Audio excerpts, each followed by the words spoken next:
everyone. Scott Hansen here from NFL Red Zone. I hope you're checking out 1 hour of 5 Yard Rush, one of the best podcasts on NFL football in the UK.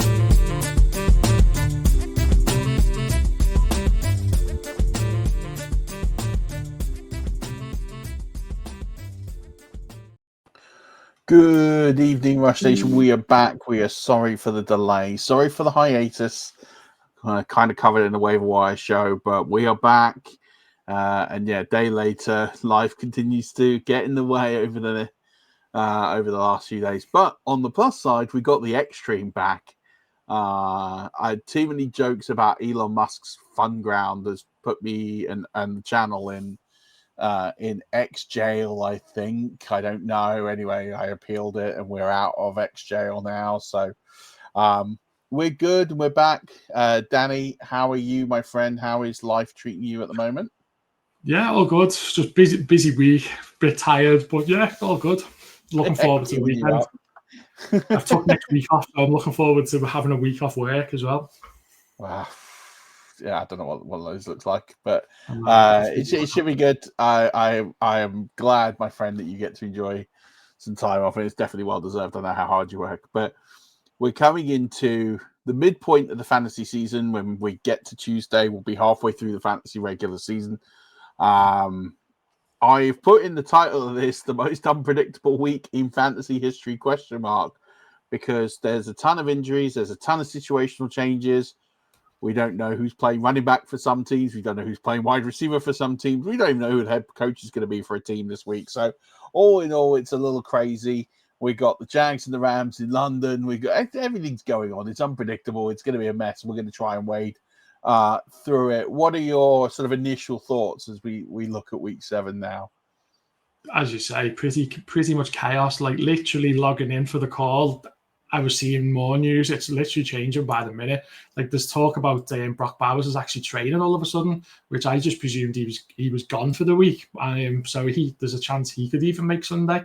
So you just every time I try to plan for something, I've got one of my most important teams is the Orkney Bowl, which I won a couple of years ago, and it's a tough one where it's 12 teams and half of them go straight into a relegation playoff. So and 4 of them go down. So like it's tough. And I'd started well with injuries, but now I've got that many injuries. I've literally had to pick about 4 players off the waiver wire just to throw them in for this week to pray that they'll do something. I lost both quarterbacks before it started. Literally, I'd have lost two my main running backs, and now when you add the buys in on top of it, I think I've got 7 injuries and about 2 or 3 buys, and there's only 6 or 7 bench spots, and I'm having to gamble on so many different players, and I'm scheduled to lose the match by about 50 points. Sleeper doesn't know what he's doing with projections, so don't worry about that. I know, but like at the same time, like it's basically telling me my team is crap at the moment. Yeah, and I think there's definitely some teams that you're going to have out there that are going to have run bad with injuries. I've got a couple. I think everyone who has multiple teams definitely have some teams that, you know, there is some definite sort of challenges as we're getting into the season and injuries happening. I don't think they're worse than ever. In fact, I was doing some analysis on data, and it doesn't look like there's many more significant injuries than before, but we're getting these sort of bitty injuries. You're getting these like players out 1 week, 2 weeks, or teams not putting them on the IR when they'll be no one ever does anymore. I think it's a tactical thing, right? Yeah, because people's like, why don't you put a player on the IR? And you're like, you free up a roster spot because the player you're calling up, and this is no disrespect, right? And I don't mean this with any disrespect to anyone out there who's going to find a pop at me, which is fine. The person that you'd be calling up is basically not been good enough to sign for one of the 32 teams on one of the 53 spots. So you're talking about 1,000-ish players. And like, they're not in that number. So it's like, if I can get a player back within 3 weeks, and therefore they play only 1 week of that 4-week period, that's going to be better than what I get. And especially as well with the flexibility amongst calling people up to the practice squad, you can call them up 3 times before you have to sign them to the roster. Yeah. So it's kind tricky of don't need to put players on IR anymore. But it's tricky though when I'm in leagues. Some of your listener leagues, there's only 5 substitutes on the bench, and I might have 3 of those players that should really be on IR, but they don't go on IR. So it's like, do I really want to drop them and I'll lose them to somebody else? And I'm basically stretched and I'm playing all the players that I've got fit, and that's it. Because when you throw the bye weeks in to go with them as well, it's like, likes of I'm trying to think of some of the players who this comes in. Like Brock Bowers is a good example. Like he's been out, and it's like I can't really throw Brock Bowers out, but I need someone to go in at the same time because I need to win matches now. I can't be waiting like 3 weeks to start winning matches. So what you're telling me is you like to play FIFA on novice mode, right? No, but it's like I don't play FIFA, but like it's like I don't want to be giving other teams some of my best players just because they're out for a couple of weeks. I mean, and I always think of this as like I try and treat fantasy almost like the real NFL. If they're not on IR, they're in your roster, and if you got to make those tough decisions between holding them and not holding them. And I think there's situations where you would have to cut them if you are 2 and 4. Yeah. And they're going to be out for 3 weeks. Probably need to cut them. It's funny you say that because one of the teams I'm 4 and 2, and I've had 4 of my 5 bench have been injured for the last 2 weeks.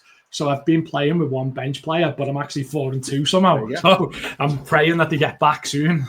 And again, I think that's where I really like the challenge of. Someone queried it a few weeks ago, and they said, "Oh, why do out players not get an IR spot?" I was like, do they do that in the NFL? Yeah. Like, it is part of the challenge. Like, do you like FIFA on novice mode? They might have more bench spots, though, than 5. Yeah, but... It makes it definitely adds a lot more tactical to it. It's tactical. I run the listener leagues to be a challenge. I don't do them to be like another league. They originally started because people didn't have leagues to play in, but they've become I don't want to like over big it here, but they've become like people who play in the leagues that I run understand that it's not going to be easy. So when you win it means something. Like it genuinely is like that was a test. I've come through it. I've won a league with some good players. I've played some great fantasy players in a challenging format.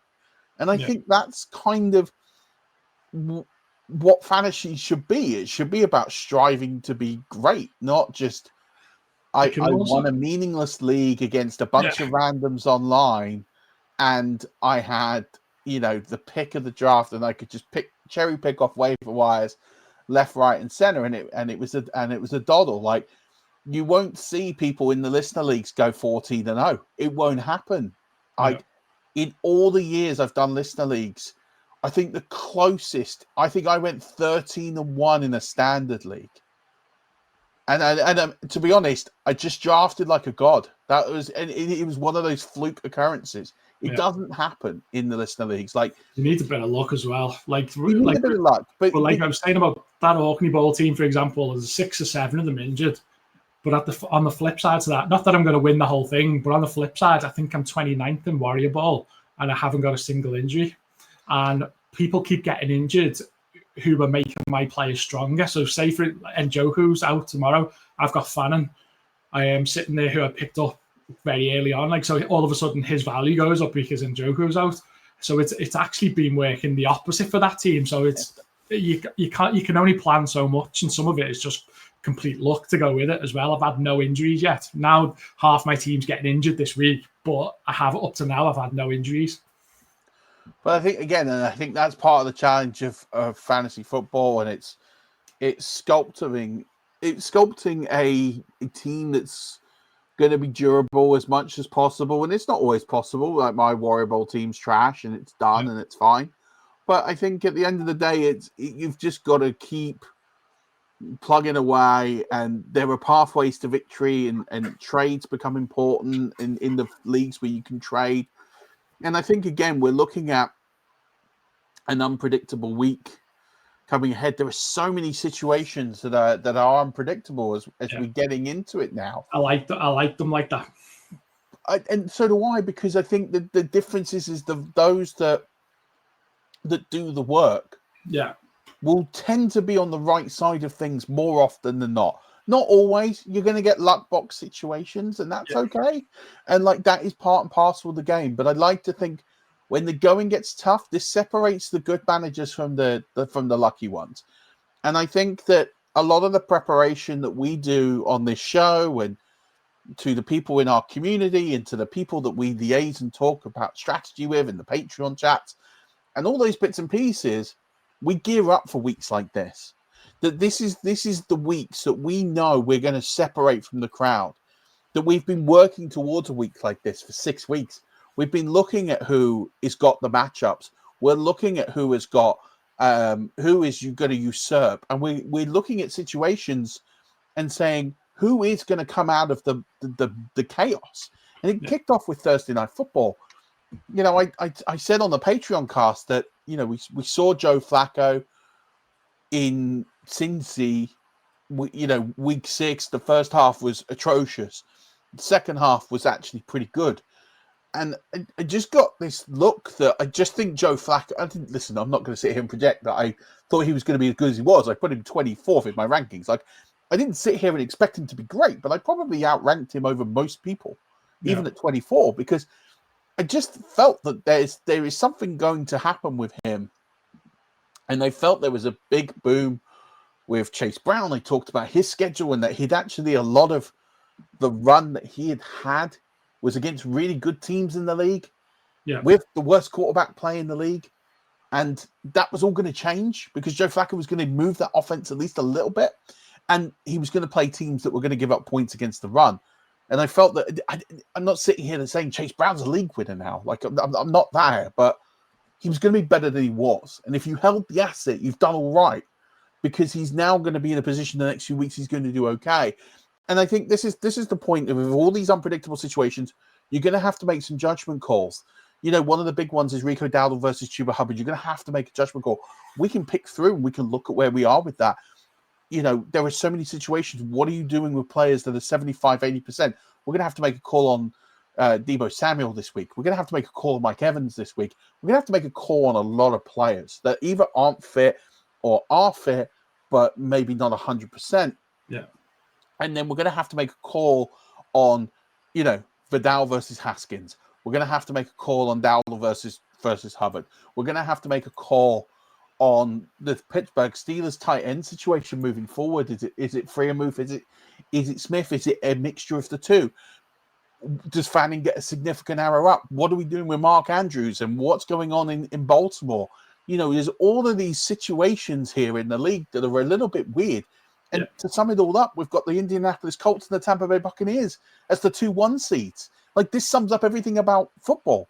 That the Bills lost on Monday, that the Washington Commanders lost to Chicago. The fact that last night Aaron Rodgers and you know, the Steelers, who have been cooking, lost to the Bengals, who couldn't beat anybody.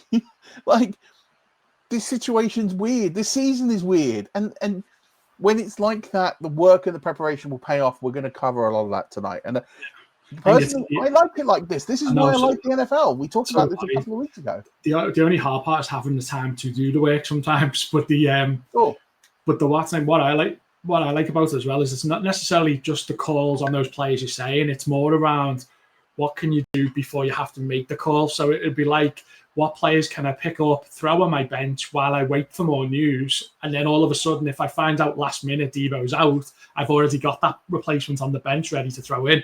So it's like, who are the best players out there that I can get now? Get them in while I'm still waiting to make those decisions. And it gives you a bit more time to make them then, knowing you've got some cover on the bench. Yeah, and I'm going to shout this out. And I do this a lot, and people kind of don't take notice of it because you got to commit some funds. But the bottom line is that I put a Patreon cast together. I'd say every week. I didn't last week, but most weeks I tend to put a Patreon cast together. And look, I don't get everything right in it, but I'd like to think that we in that show, it's an hour and 20 minutes of a data dump where we look at situations and we analyze what's going on, what is the likely trend of something happening, who are we fading, who are we buying low, and I give names of players who I think could do something over the next few weeks in the short to mid-term. We look at fantasy playoffs. We look at Shakespeare. We do so many different things, touches, injury concerns, like going forward with the heavy workload. There's so many things that we do. And listen, some of those things don't ever pan out. But then there's some, and it's interesting that over the years, and you've been a member for the last few years, that I'll call an injury before it happens. It's like, I'm severely concerned with this running back's workload. Yeah, that they're going to hit the red zone, and then all of a sudden they're going to get an injury, and then they do. Well, or a good their example workload goes down, and it happens every year. A good example at the moment, because you might not have, what that was discussed on there is around Bucky Irvin, about you obviously being a Bucs fan as well. You sort of knew that, okay, there's something going on here. He might not go on IR, but he's going to be out for as long as somebody that was on IR. The amount of people who would listen to that Patreon cast that would have tons of Sean Tuckett stashed away just in case that happened, and obviously Rashad White as well. And the more it's looking exactly that was the case. And all these people now are scrambling to try to get those type of players when most of the people listen to the Patreon cast already have them. The only ones that don't have them are the ones that are in leagues with other people who are also listening to the Patreon cast as well. Yeah. But generally, again, I don't get everything right. I'm not going to say it and toot the horn, right? But but you're planning for it in case it happens. Planning for it. And that's the key. It's the plan. And the plan's either going to work or it's not going to go, and it's not going to work. But you had a plan. But also, you can flip them in Dynasty as well. Like Tucker there, he wasn't in a lot of, throw him on the bench, and if he goes mad for a game or two, then you can sell him for a third or something and store your third. It's like, you can use it for different formats, but also it's very handy for anyone who's playing. I know Jack does the DFS stuff, but a lot of this information is very good for that as well. Like for when you're talking about your 1 week punts and stuff, we know, like we'll talk about it later, probably with Puka being out, but he's out. This guy off the waivers, perfect for this 1 week, but you can also plug him into your DFS on the cheap. That'll give you more money to bring in the big hitters to go with them as well. So it's all the different formats. Or even though you're talking about redraft, you can use that information for everything. Like season long on Fan Team, you're talking about strength to schedule on there. So that's in Fan Team, you get so many transfers per week. So you sort of you save them all, and then all of a sudden you might use 3 or 4 at the same time, and you're looking at who's got good games for the next 4 to 5 weeks, and that's covered in that show. And I think that's key. It is fit for all that. And so we launched this week new memberships on YouTube. If you sign up for the memberships on YouTube, you get access to the Patreon that way. It's another way of doing it. Or you can sign up, the link below. Not on the live stream, but on the review. If you're watching this after the fact, you can get access to the Patreon. So it's patreon.com/5yard rush. We're doing it so in October we get a week free, so you get access to it anyway. So try it before you buy it. Effectively, it's still even like £3-4 a month. It's not ridiculous. It's just enough to keep the lights on for everything in the channel and do bits and pieces. So ultimately it's not a lot, but I like to think you get your money back one way or the other. There's loads of stuff that you can claim and get through it as well. So, but I want to go through and I want to just take sort of 3 minutes here, capturing some of the big things in week 6, which I think is going to throw some light on the stuff that we're going to need to think about this week. So I've got a load of stuff here I just put in my notes. I haven't shared with you, Danny. Apologies. These are I do recap notes through the week, and I sort of jot stuff down. So I'm going to just sort of rattle through about 10 players, I think are going to be really important to talk about. The first is Kimani Vidal. He obviously had a big week last week. We were umming and ahhing what was the situation going to happen in the Chargers room. Is it going to be Vidal? Is it going to be Haskins? And I went, well, I think it'll be Haskins because of the volume. And They didn't sign Vidal to a contract, and look, we got it wrong. But I did say Vidal has the flash, Haskins is a volume play. The one thing I'm going to caveat people on Vidal, people are going to throw Vidal in lineups this week, and I talked about this on the Patreon cast. He's not playing Miami this week.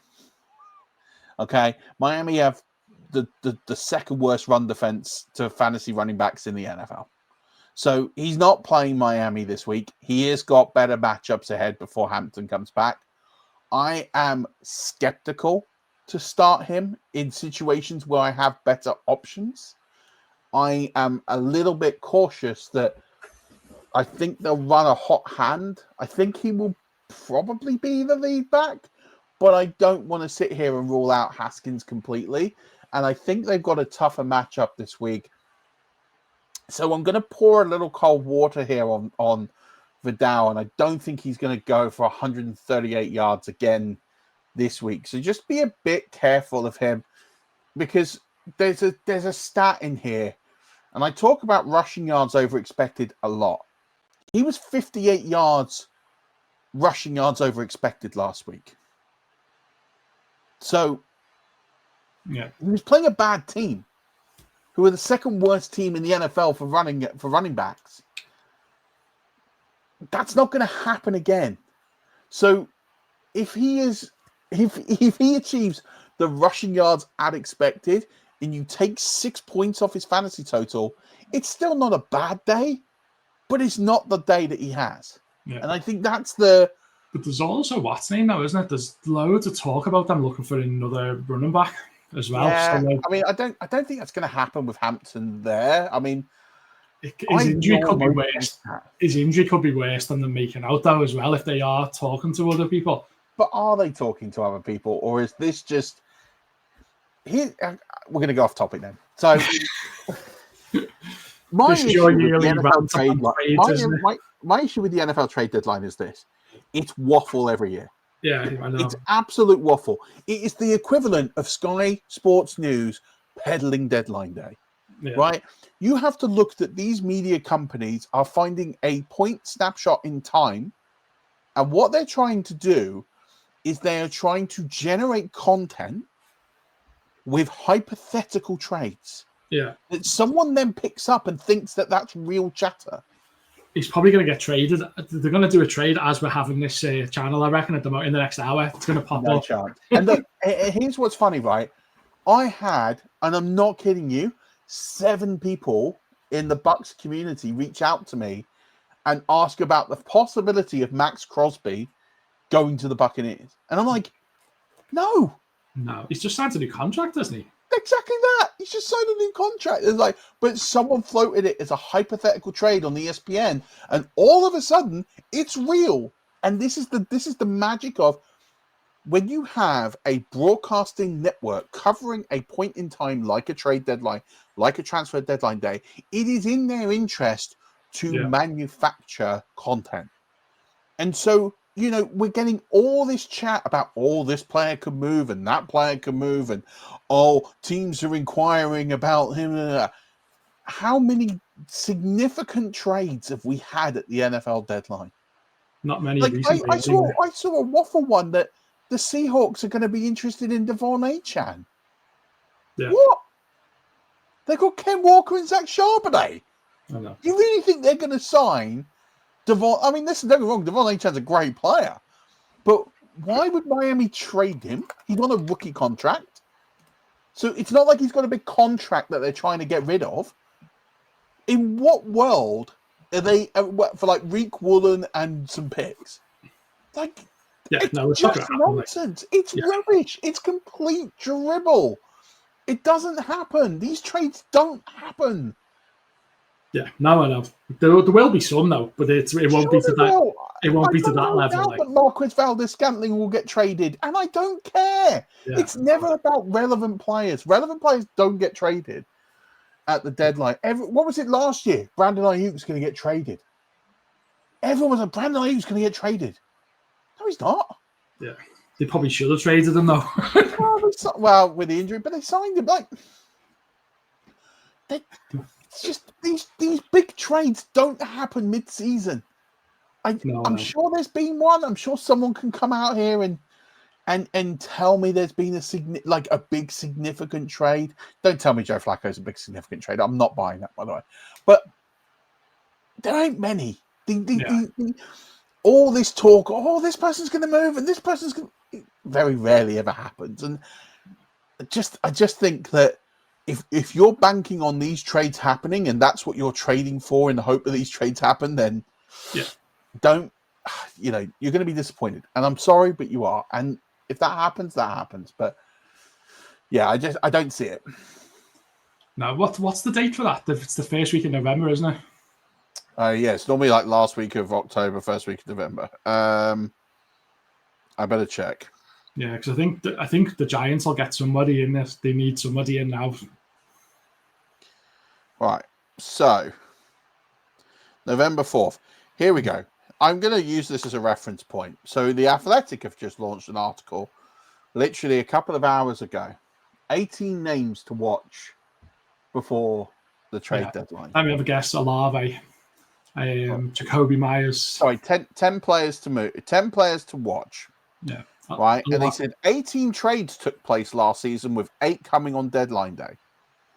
So, so I'm going to look at who those 8. Yeah, they're not going to be hardly anyone of note, that's for sure. Right. Mark Andrews, franchise leader in touchdowns, by the way. Can't see it. Yeah, he's out of contract at the end of the year, isn't he? Yeah, he's in the final year of his contract. I still don't see it. No, because they'd have to hang up for him, and I don't think that. I don't see it. Bradley Chubb. That's one that could happen just because that he is on a big contract. Yeah, and the Dolphins are pony. So they're going nowhere this season. So if we're talking about trades, like that's one of the more likely ones. I can kind of see a case for that. I don't know why anyone is going to pay something for a player who is in their first season coming off an ACL. Like, are you going to get the value for Bradley? Like, if you're going to trade him for a 5th, yeah, you'll probably get someone that will do that. A contender might come in and do that. But if you want like a 1st or a 2nd, I don't see it. No. Demario Davis. Demario Davis getting traded. He's 36. Have you seen the ones that the Giants were linked with this week? So they started with Chris Olave, then they were talking about Jacoby Myers, and that the latest one that I've heard, which obviously is absolute nonsense, is Jalen Waddle. Yeah. You don't do those type of deals this late in the window.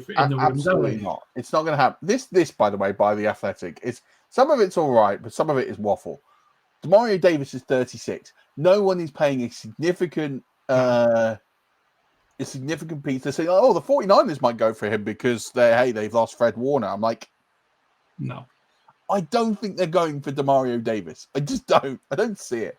Trey Hendrickson is one that I think could happen. But then I think he was available all offseason and no one went for it. Do you really think someone's going to rush and do a deal now? No, definitely I'm not sure. DeAndre Hopkins, do we care if he gets traded? He's washed. Yeah. I don't care. Like, where's he going to turn up? I think, and by the way, who are the names that they're talking about going to trade for him? Take a guess. Hopefully not the Giants. Chiefs are going to trade for him. The Chiefs get linked with everybody, don't they? Every year. And now Rice back as well, and Wade he's playing well. Never happening. David Njoku. Well, that's because Fannon's playing well, isn't it? And this is the teams that they have linked David Njoku to. Are you ready for this? Tampa. Indianapolis Colts, who've just drafted Tyler Warren. Yeah, one of the best tight ends they've already got, yeah. So that ain't happening. No, definitely not. The Los Angeles Chargers, who haven't invested in a tight end since Antonio Gates. And when I mean invested, like significantly, they don't throw targets, they don't do much at the position, and they just drafted Gadsden. So I don't really think that's going to happen. And he's looking very good as well. Sure. So I don't think that's happening. And the Bucks, who have like 6 tight ends on their roster. Yeah. And they quite like Cade Otton, and he's fine. And they're not really using him anyway. So I don't think they're going to all of a sudden. As well. Yeah, silly. Jalen Phillips, again, who are they linking with him? The Eagles, the Lions, the Bucks, the Chiefs. Don't see that happening. Wyatt Teller. I mean, we're talking about guards now. Do we care? No. Thibodeau. Do we really think Thibodeau's getting traded from the New York Giants? No. Those They're stupid. Rick Woolen I could see, but not for Devon Achan.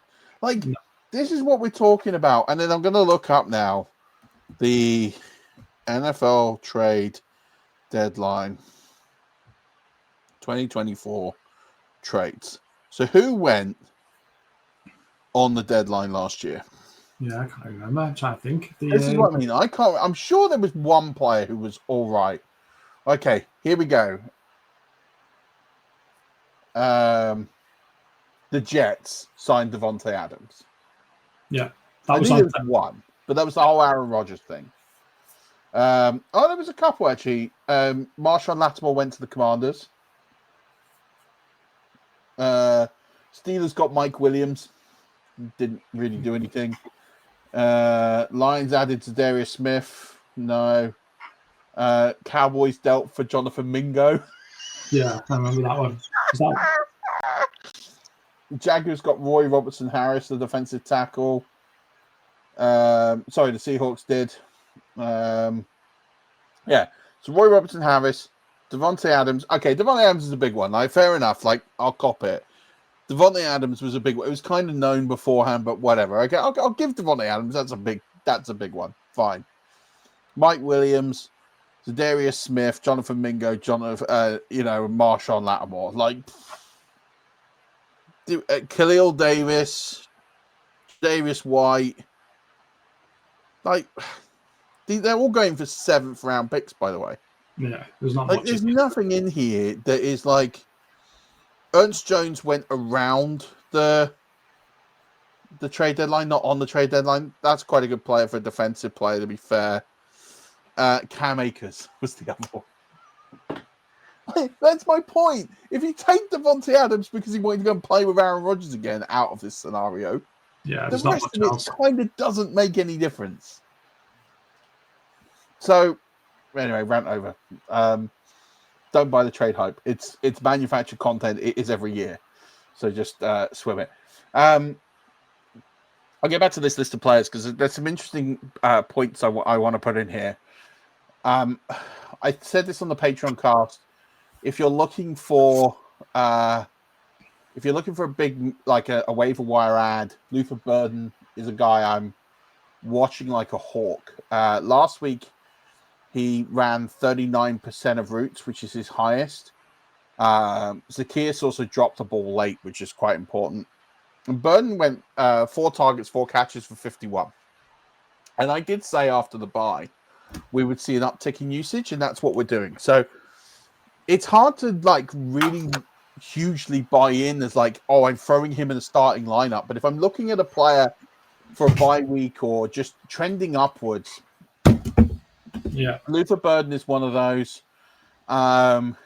Bill Krosky Merritt, 66% of stats, which was his highest, 37% routes, and 18 touches were all his season high. He is starting to become the bell cow in Washington, which is great. And he has a great end of season run of games as well, doesn't he? It really does. And then we talked about that on the Patreon cast, a big run of games late. So that's a big one. We're seeing some uptick in Travis Hunter, 86% of routes, 79% of snaps. I'm still not there on him, but there's one to keep an eye on. If you're looking for a buy low tight end, I just sort of besmirched him a little bit, but Cade Otton. Cade Otton last week had 88% routes and 6 targets. And with this sort of flux at the wide receiver position, I think you're going to see, if you're needing a desperation play this week, he'll be available in 96% of leagues, I think. And if you need a player like Cade Otton's probably a good one to target this week. They might have Mike Evans back. There's no Ibuka. I don't think Godwin is 100%. So I think you could see a little bit of Cade Otton this week. Might pick him up in the one we were talking about before. And then DeAndre Swift was interesting, and I talked about him on the Patreon cast that I thought Carmen Angai coming out of the bye would be a thing. And actually, he got an opportunity, and he looked crap. Like, he didn't look good. And Swift then has all of a sudden gone, oh, okay, well now I'm under a bit of threat. I better kick on, and he did, and he was phenomenal. So, DeAndre Swift is going to be great there, and he's got a great run of games coming up. So one I'm definitely sort of sticking on to. We talked about that 1 week play that you mentioned. It's Jordan Whittington. So I mentioned him on the waiver wire show. He ran with Puka Nacua out 79% of routes. So I expect him to have a pretty decent week if you're playing DFS this week. I think he's priced. I don't know. I don't play DFS. I imagine he's priced pretty cheaply. Yeah, I've been buying in a lot of him in lineups this week in FanTeam and DFS contests. He's in all the teams where I'm struggling to win, and I needed to find something. I got a lot of them. Right? Yeah, that's like last week. He's a 1 week play. Yeah. Don't invest too much, but I think this week it's kind of that perfect storm that it's all going to tie up quite nicely for him. Well, what do you think about in this for the like last week? I was looking at Gadsden, and he had 8 targets and he got 7 receptions from that, and he we on 68 yards, and he was in a standard league. He was like 18 points or something like that, but and he would have been on most waiver wires. The tricky thing, I called him a few weeks ago because we started seeing this uptick in usage. The problem is there is no NFL team that is going to support 4 fantasy. That's why I couldn't understand how we got so many targets, though, because of how many other people he can throw to. There was no Quentin Johnson last week, so that's why. But they've still got Allen. They've still got what's his name, Lad McConkey, and then exactly. That team will support 3. Yeah. So that team, with the amount that they pass, will support 3 pass catches. They're not going to support 4. Yeah. So Gadsden's a great play when one of those 3 doesn't play. And it's like, and this is also if you're sitting here waiting for the Trey Harris breakout this season, it's not going to happen this season. I'm not saying like wash your hands of him in Dynasty or anything like that, but he's not going to be a thing this year. So Gadsden's like a nice hold on a bench, but you can only throw him in if there's no Johnston or there's no McConkey or there's no Allen. If one of those 3 gets injured, Gadsden's an immediate like must-start play. Yeah. But he, unfortunately, is just going to be a bit of a difficult person to trust early out of the gate.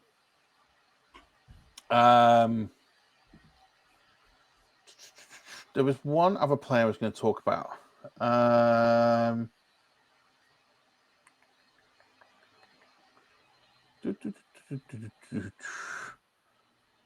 Where was it?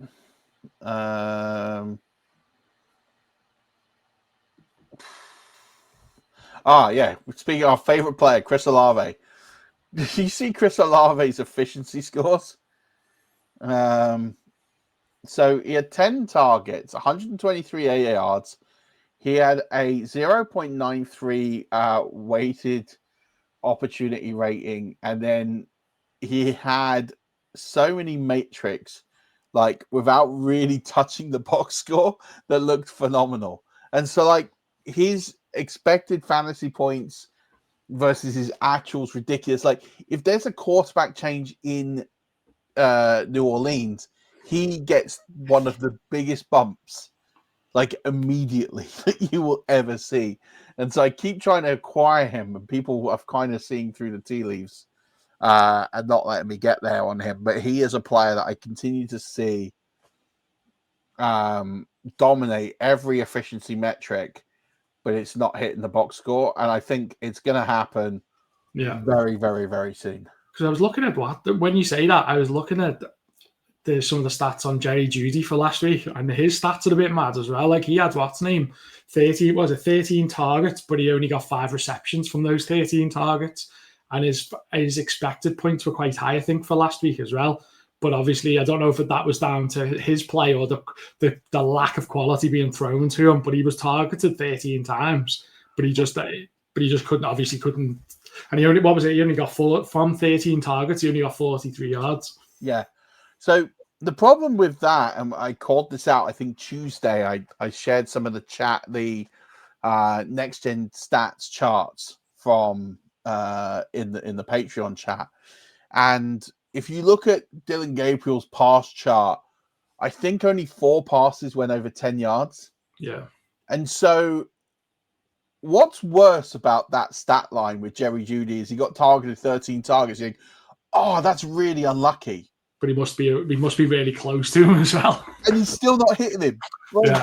At this point, I'm like, Dylan Gabriel is just not great. Like, I'm sorry. He just can't be that good.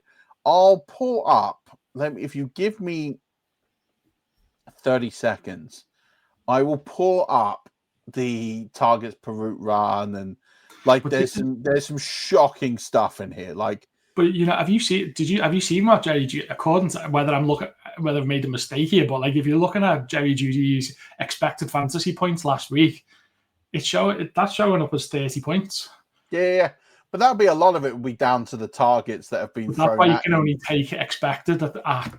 You've got to take that with a ton of other information. You can't just take it as it on its own, like because it's. Sure. But so Jerry Jeudy ran routes 90% of dropbacks, which is high. His A dot wasn't that bad. It was 10.3.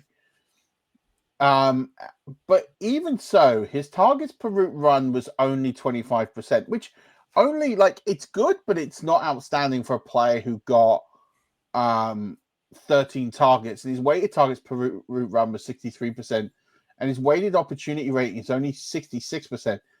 Then none of these stats really kind of blow the doors off and look incredible. Yeah. And again, a lot of that yields to he got thrown the ball in situations that were desperate. So he got almost all the passes that Dylan Gabriel threw over 10 yards that he didn't complete. And he didn't throw that many over 10 yards. So Dylan Gabriel's just not good. I think I called it out in the chat. Let's just get done with it. And let's just bring Shedeur Sanders in. That's the direction of travel. You're going to wait till the bye, and then you're going to bring Shedeur in. Why wait till the bye? I have seen absolutely everything I need to see out of Dylan Gabriel to know he's not going to make it in this league. And that's harsh. And people are going to say, how can you judge him on 2 games of football? Because sometimes that's all you need. This kid listen, he needs to sit for 2 years and he needs to develop. If he has any chance of success in this league, he needs to go with proficient coaches and really work on his craft. Because he is just not, and I'm not even going to throw the height argument out here that he's 5'11". So he's just why not are they great. playing him? What? Why are they playing him? I think they don't want the media circus of the Shedeur Sanders show. Yeah. I think ultimately, look, were they right to move on from Joe Flacco? Yes. Joe Flacco wasn't delivering at a high level. People going oh, how can they trade him now? Look what he's doing with the Bengals. I made this point in a different chat today that it is a little weird that Joe Flacco, when he's not given any time to think about anything, is actually pretty good. Yeah. We saw this when he came to the Browns the first time and he ripped it for 350 yards every week and won comeback player of the year. Then he got a starting job in Indianapolis, bombed. He got the starting job. Then he came at the Jets, had a little backup spell, did okay. Then went to Cleveland, bombed. And then now he's at Cincinnati. He looks good again because he's not having time to think. He's running on instinct. And actually, maybe he's a guy who just overthinks things. I don't know. That feels like Daniel Jones a little bit as well. But Daniel Jones, I'm one of the few that always felt there was a quarterback in Daniel Jones. Yeah. I genuinely always felt that there was a quarterback in Daniel Jones. And I talked about this. I can't remember who I've been on a podcast and I talked about this, that Brian DeBall changes his offensive scheme every single year because he's a little confused by what he wants to do. And every year they seem to draft a type of player and then they abandon that and draft a completely different type of player that fits into a completely different scheme. And so they fitted the scheme around Daniel Jones in the year they made the playoffs and that worked. And then they decided to go away from that. do something completely different that doesn't fit Daniel Jones, and then all of a sudden it's like, oh, he can't play in that scheme. Because I'm not saying Daniel Jones is elite at all, like far from that. Daniel Jones is very good at a very particular type of style of football. Yeah. So play that style of football. He's been let down by coaching. He's been let down by coaching. And what Shane Steichen has done is he's set up a scheme to play to his quarterback's strengths. Which is just common sense. Like, you would think it would be common sense, but it's not. It's a bit like what's his name, Almiron at Man United. He's trying to play a system because that's the system he likes, but none of the players can actually play that system. Yeah, and that's exactly what we're kind of seeing here. Is at some point you have to understand and accept the fact that you've got players who are limited in what they can do, and you have to kind of just go with that. And I think that with Dylan Gabriel, the longer that you persist with Dylan Gabriel, the more you're just sort of waving the white flag. And I get it. The sooner you start Shedeur Sanders, the circus comes into town. And I'm not like talking about the Dion show. I'm just talking about there's so much clamor because he was a 5th-round pick that was projected to go first overall that you're going to get all of this stuff that is going to happen in the media, that all of a sudden you get this media attention that a one-win NFL team doesn't deserve. And Cleveland have been the butt of the joke a few times. But, and also, I don't think Kevin Stefanski wants Shedeur Sanders. I don't think he wanted him. I don't think he was part of that decision. I don't think he was happy that he was drafted. But the way that the situation has played out here, you've got 2 quarterbacks on your roster. I don't think either of them are suited for the NFL. But Shedeur Sanders is a better quarterback than Dylan Gabriel. Like I don't need to. Yeah. I don't need to worry about that. Like I know that to be true.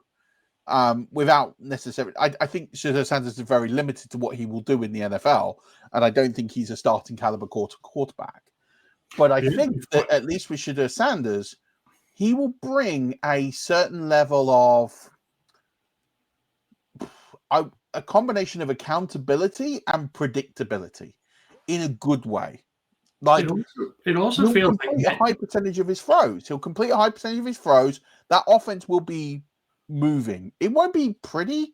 Yeah. It's not going to have loads of chunk plays. It's not going to be putting up 30, 40 points a game. But they'll put up 20, 25 points and they'll lose games and they'll win games. But it will be functionally boring. It will be boring to watch, but it will be functional. What we're watching now, like I watched Dylan Gabriel in London, and I was like, I don't need to see this again. Like and again, it's his first start, and I'm ripping him, and it's hard, and I totally get that. But he just hasn't got it. He hasn't got that ability to make throws under pressure. Yeah, and he's not going to get the time. Well, that's the only thing I wonder about what's his name, Shedeur, is the fact that because he has such a circus around him, he's actually quite able to handle that side of the pressure. Yeah. So, like, he might not have the skills that some of the other guys have got, but he might handle the pressure better than some of those other guys. I 100% agree with that. He's been around the show, like he knows what the NFL's about. Yeah. He grew up in the NFL. Like, I just think that Shedeur Sanders is a player who will come in. And listen, the best compliment I can give Shedeur Sanders is he's competent. Yeah. He will come in and he'll bring a level of competency to that offense. They'll move down the field. It will be boring to watch. Like, I kid you not, it will be boring. No one will be boring anyway, so it doesn't really matter. That's it, but they'll be competitive. They will win football games. That team, with that roster and that coaching staff, is too good to be at the record they're at. But do they want? The other question is, do they actually want to win games this season? That's the other thing. They might want better picks. Well, they've got 2 first-round picks next year. So, and also, I'm not being funny. Yeah. Everyone was talking about 2026 being like the year of the great quarterback class. I don't think it is. I was listening to one today that they were talking about Rattler, and they were saying the way even though he's going under the radar a little bit, the fact that he could actually be better than any of those quarterbacks that are coming through next year. Oh, I'm not going. I don't think Rattler's much better than most. But he doesn't have to be great to be better than them. He just could be better than them. Like, there might not be any great ones coming through next year. I mean, the fact is, if you would ask people in July, yeah, I know what you're going to say now. Everyone was saying Arch Manning, Drew Aller, and Lenore Sellers, right? They were the three that we were talking about as players who are going to lift the ceiling of play in the NFL at the quarterback position. Drew Aller's done. He's injured. He can't go back to college because he's finished his years of eligibility. So if he gets drafted in the NFL, he's not getting drafted high anymore because of his ACL and plus injuries. So he's going to come into the NFL injured, and we've seen this story before. You come into the NFL injured, you tend never to make it, especially at the quarterback position. So I hate to write off a player who isn't even entered the draft process yet, but Drew Allen's almost done in the NFL before it's even started because of this injury. Lenore Sellers hasn't been great. He was a Heisman favorite. Arch Manning, he would be stupid to come out this year because he's looked bang average. So you've got, we're looking at, Dante Moore out of Oregon. You're looking at Fernando Mendoza out of Indiana. These are the players now. And Sellers is still going to be up there. I just don't rate them. I think they're okay. But we haven't got the Justin Herberts, the Joe Burrows, the Josh Allens. We haven't got that level of player. And again, we don't know. I'm not sitting here I'm speaking with a bit of hyperbole here, but I don't feel like we're going to be enriched with this superb quarterback talent class that everyone kind of was touting was going to be the thing next year. And I just think, I don't know. I don't think it will be. I think it'll be okay. We're not talking about a Kenny Pickett draft that he's head and shoulders above and he's not starting in the NFL. I think we're looking at there's some starters, but I don't think there's any stars. And I think if you need a quarterback this year, it's going to struggle.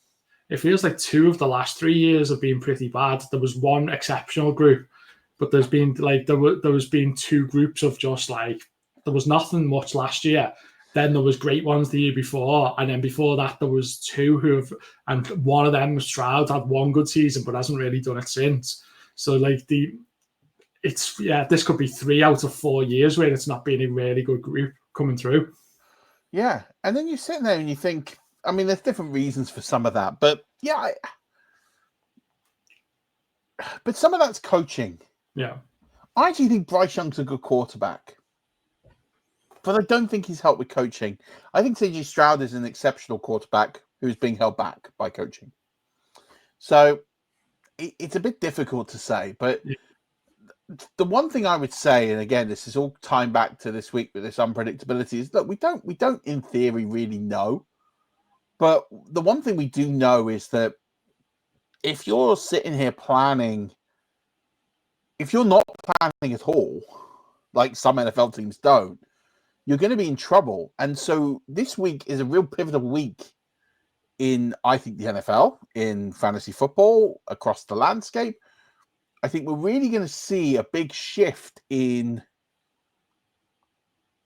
tactics. I think we're going to see a big shift in coaching.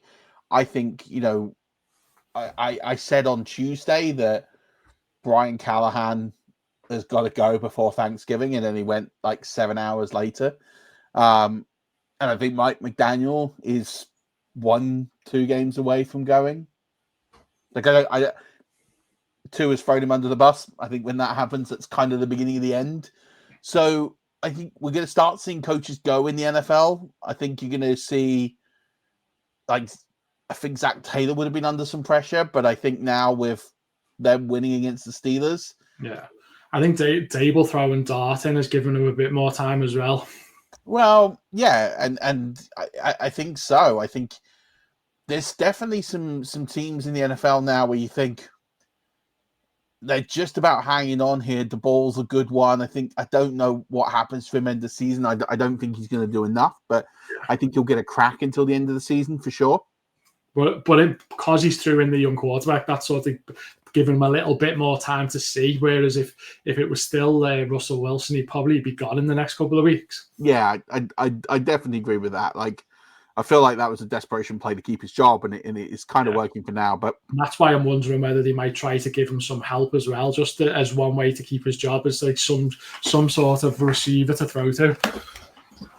I don't think so, and I just think if you're the New York Giants, you've done this before. Yeah. What are you like? Well, they don't. The problem is as well, they don't have a third round pick as far as I'm aware. So it's like you've got a first, a second, and then it's down to your fourth. So you either, if you want someone good, you're going to have to pay up. You can't even offer a third. So you're either going to overpay, or you're going to the quality from a fourth and downwards is not going to be good enough anyway. So you might as well stick with what you've got. Yeah, but then also you say that, and then I sit there and think, but why would you? Yeah, like you don't. Why would you trade for a wide receiver when you get Neighbors back next year? Well, not even that. Just the fact that you're not going to win this year. Yeah. Like, I mean, I'm not talking about end up in the wild card. I suppose I'm not talking logically here, though. I'm talking about what he might do to try to save his job, is by trying to get someone in to get a few more wins on the board to be able to say, look, we're showing improvements. Whereas if they just start losing most of these games now, he's gone for sure then. But and again, I mean this with kind of no disrespect to the Giants. Yeah, they're not good enough. Not only are they not good enough, there's some good wide receivers that haven't got a team. Yeah.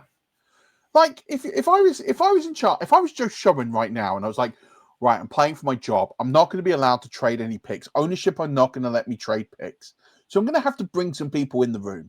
I'm going to have to bring some people in who are good, honest pros who are going to help out my young quarterback. Right?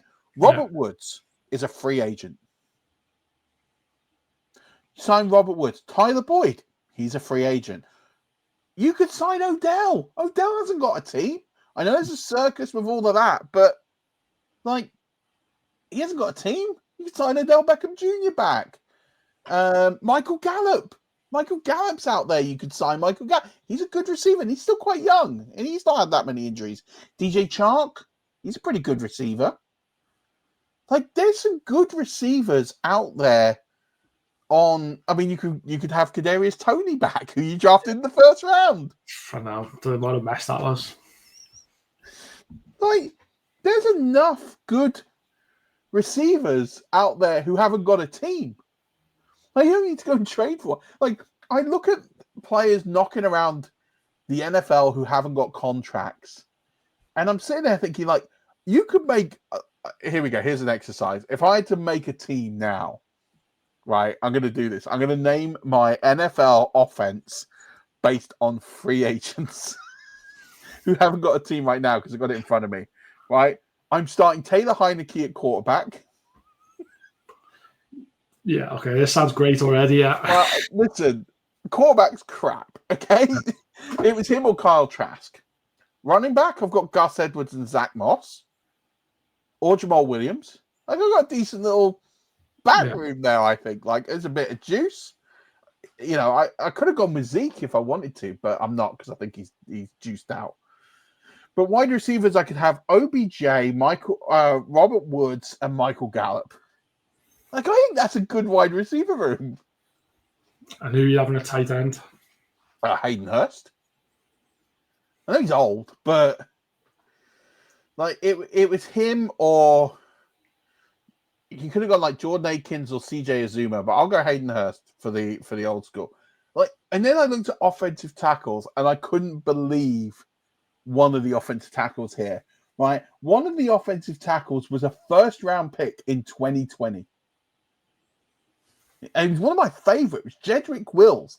Jedrick Wills, who was a first-round pick in 2020. He got picked before Tristan Wirfs, who's an all-pro tackle. And he was taken 10 overall by the Browns.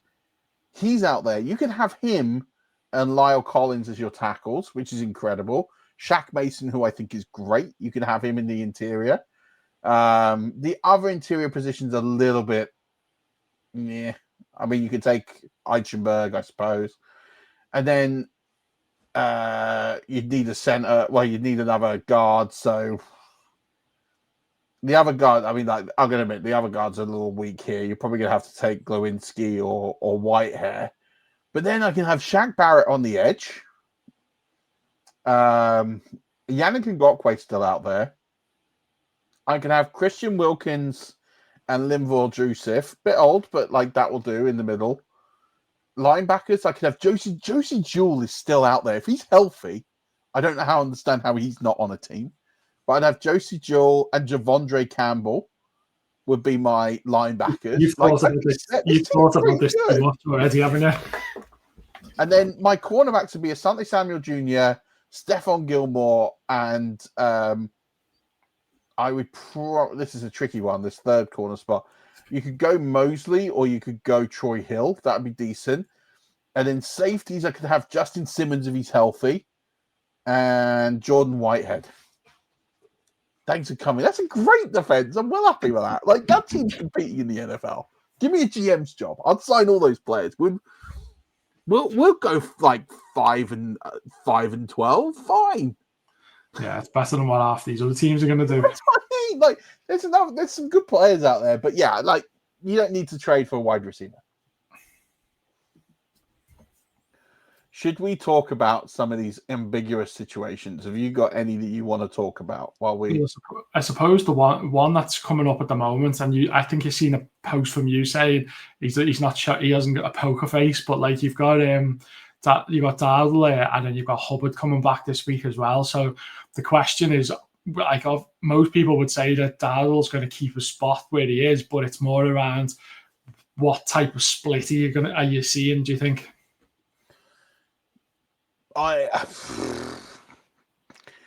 the harder question. Or if you owned either one of them, can you start either of them comfortably? Knowing the other one's there?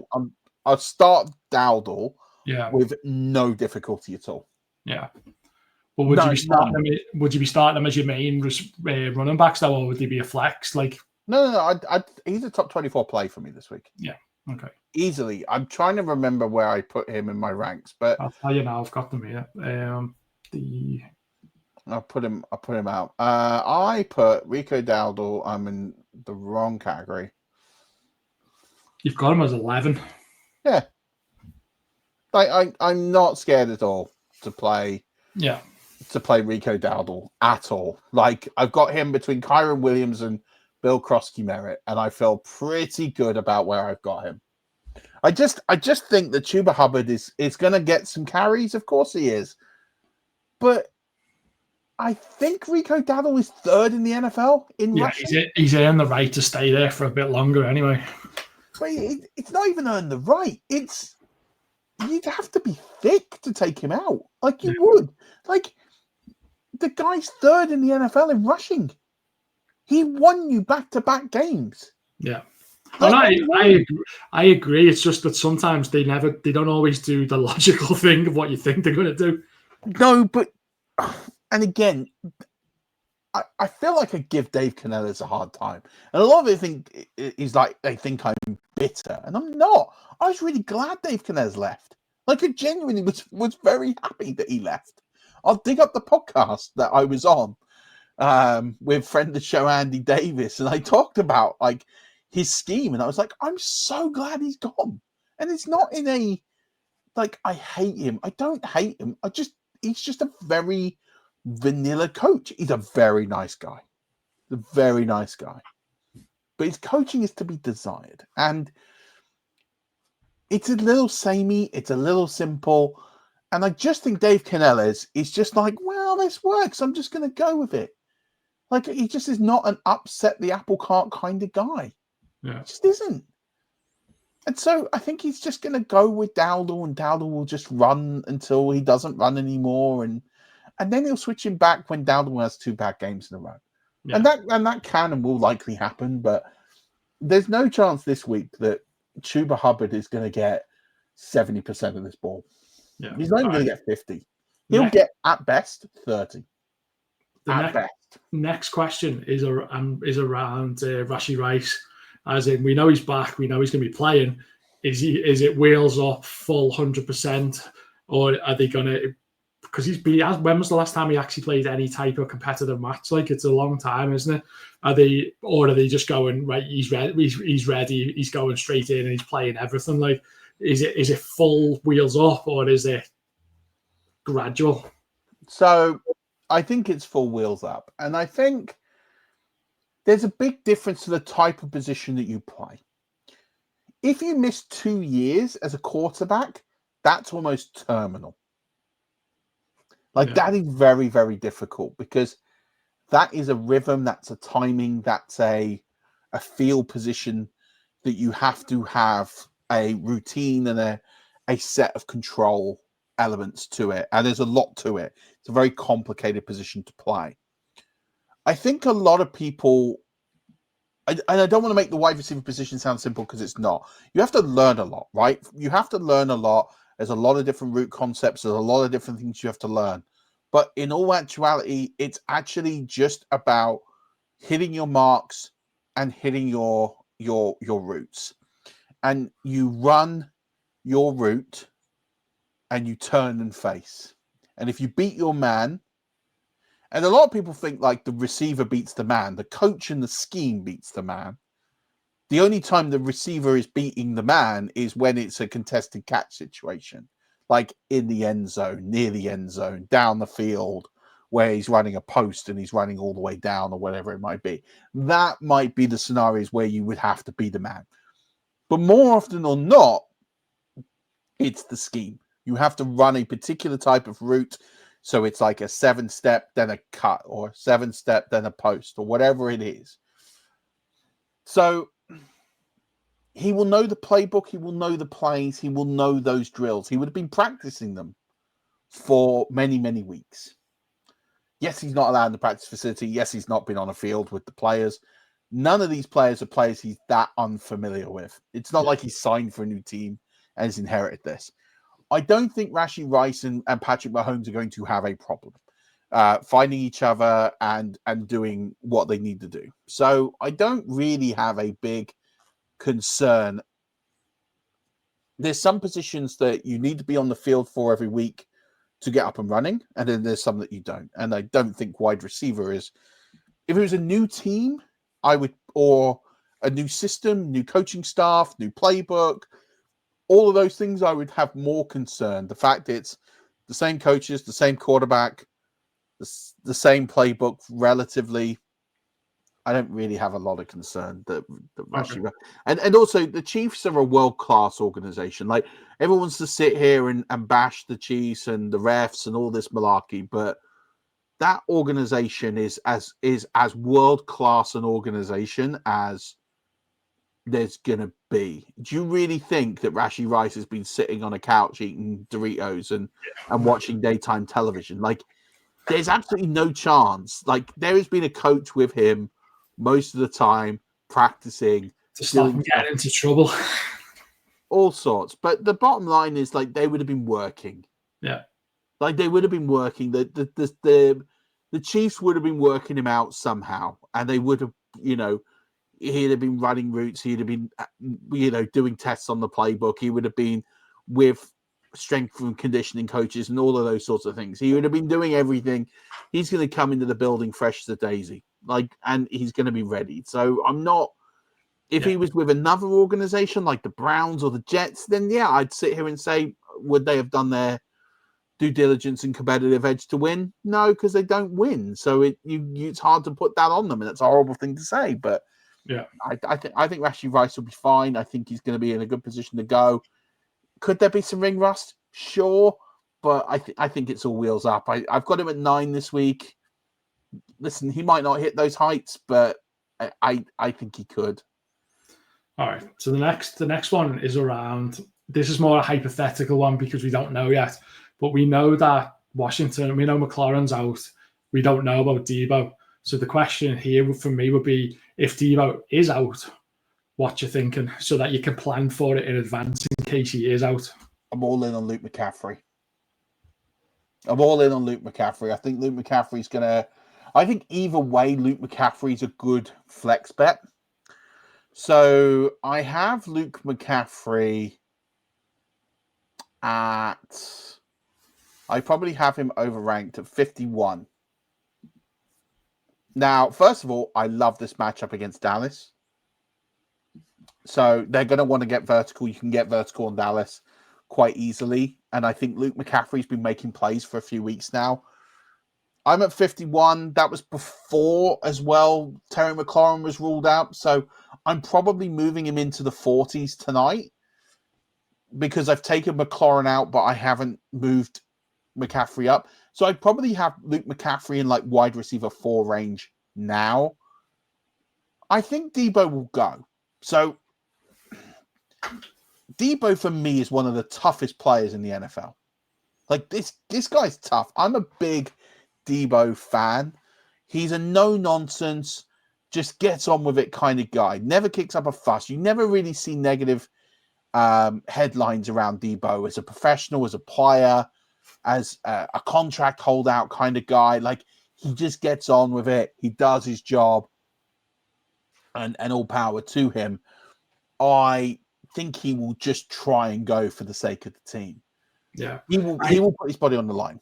So in one of my leagues last week, because there was doubts about Debo last week as well, I picked up Luke McCaffrey, put him on my bench, and then when I found out that Debo was playing, I dropped him again. So I could do the same again this week, potentially, because he's still there. But I didn't have many bench spots, so I just have to be careful with it. But like, I just threw him in for that week, knowing if he played, I could then put him in if I needed to, but I didn't need to.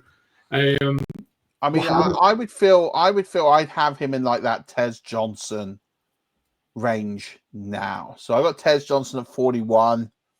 Who'd you prefer? I mean, I'd have him back to back. Okay. So Tez Johnson might go arrow down if Evans and Godwin both clear. Yeah.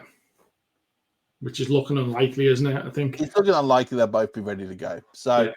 I think for me, like, if I look at that wide receiver room, I think Tez did something last week that the team liked. I think it's a good matchup. I think with Detroit, you've kind of got to steal points on them. They're very physically tough. They get at the quarterback. They get to the line.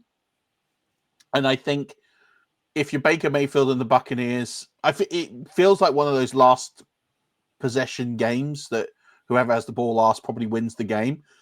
But I think that the Buccaneers and what they've done to stay competitive and to win games is, I talked about this on the Patreon cast, Baker Mayfield's 24th quarterback in the NFL when it comes to fantasy points scored in the red zone. But that's because he doesn't get to the red zone, because they're scoring points, they're scoring 80, 70-yard touchdowns every week. And I just think, like, the Buccaneers have worked out that they need to score cheap drives. They need to steal points. And Tez Johnson gives them the best ability to do that. So I just think that will happen this week. There should be another Tez Johnson touchdown this week. Okay. What about Zach Ertz? Would that give him an uptick as well if they were both out? I mean, the weird thing with this is that's a great matchup to target. Zach Ertz is also on the injury report himself. And he's a player who is in the twilight of his career. And so the fact that he's on the injury report now, it could be one of these. He's on the injury report because they're sitting him out because they want him to play, or he's on the injury report because he's actually in worse nick than we think. And with Washington, it's kind of hard to tell. I think he'll go. I don't know if he's got one of these sort of niggling injuries and that is hampering him a little bit, but the usage is ticked downwards a little bit in recent weeks, and I'm a little concerned that he might be playing hurt. And if he does, then I think in this matchup he's a must start, but I think this matchup is going to tell you a lot about where Zach Ertz is going to be over the next few weeks, because I've got him at 12. I feel fine about him at 12 because of the guys underneath him.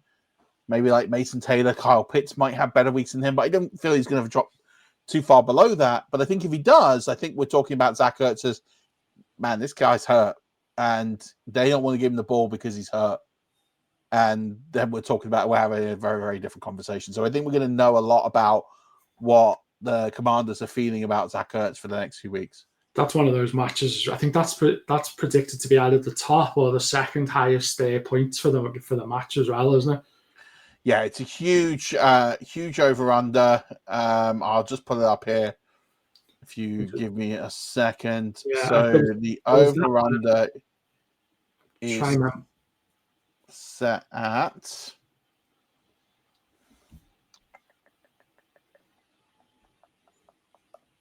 54.5. There's one more, I think, isn't there? Is your match expected to be up there? 52.5 is the Bucks and the Lions. Okay. By the way, I like the under there.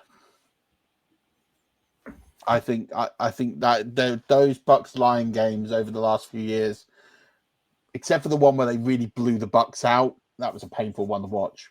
A couple of years ago, 2023, I think they were up by like 3 or 4 scores, and Jared Goff just took off, and he was phenomenal. But I think the playoff game and the game that the Bucks won in to avenge the playoff loss, which is like a 2018, 2019 sort of win. Yeah. I think it'll be a tight game. I don't think it's going to be the shootout that people necessarily are banking it to be at 52.5. But hey, I also hope I'm wrong, because I think if it's high scoring, I back the Bucks to win it. I'm trying to think what else we've got. Obviously we've got you've done your end of the rest of the season rankings, and you've got your week 7 rankings. So I don't know if you want to talk through some of the potential ones in there that you've scored up as high, or if there's any other backfields you want to do. Well, I think some other things I would point out is we know Carson Wentz is going to start for Minnesota, so no JJ McCarthy this week. We're still waiting on the health of Brock Purdy, so that San Francisco is a bit of a wild card this week. So San Francisco, Brock Purdy, we don't know about. I think Kittle will be good to go. We obviously know about McCaffrey's going to be fine. I've got a lot of Purdy. Jennings looks like he's probably going to be a go. What does that mean for Kendrick Bourne? Yeah. And then you've got Ricky Pearsall, doesn't look like he's going to go. So you have a lot of movement in that offense. Now, I think for me, and this is going to be controversial, if I am Kyle Shanahan today, I'm not starting Brock Purdy this week. No, I wouldn't either. If he's not 100%, there's no point. Mac Jones has been good.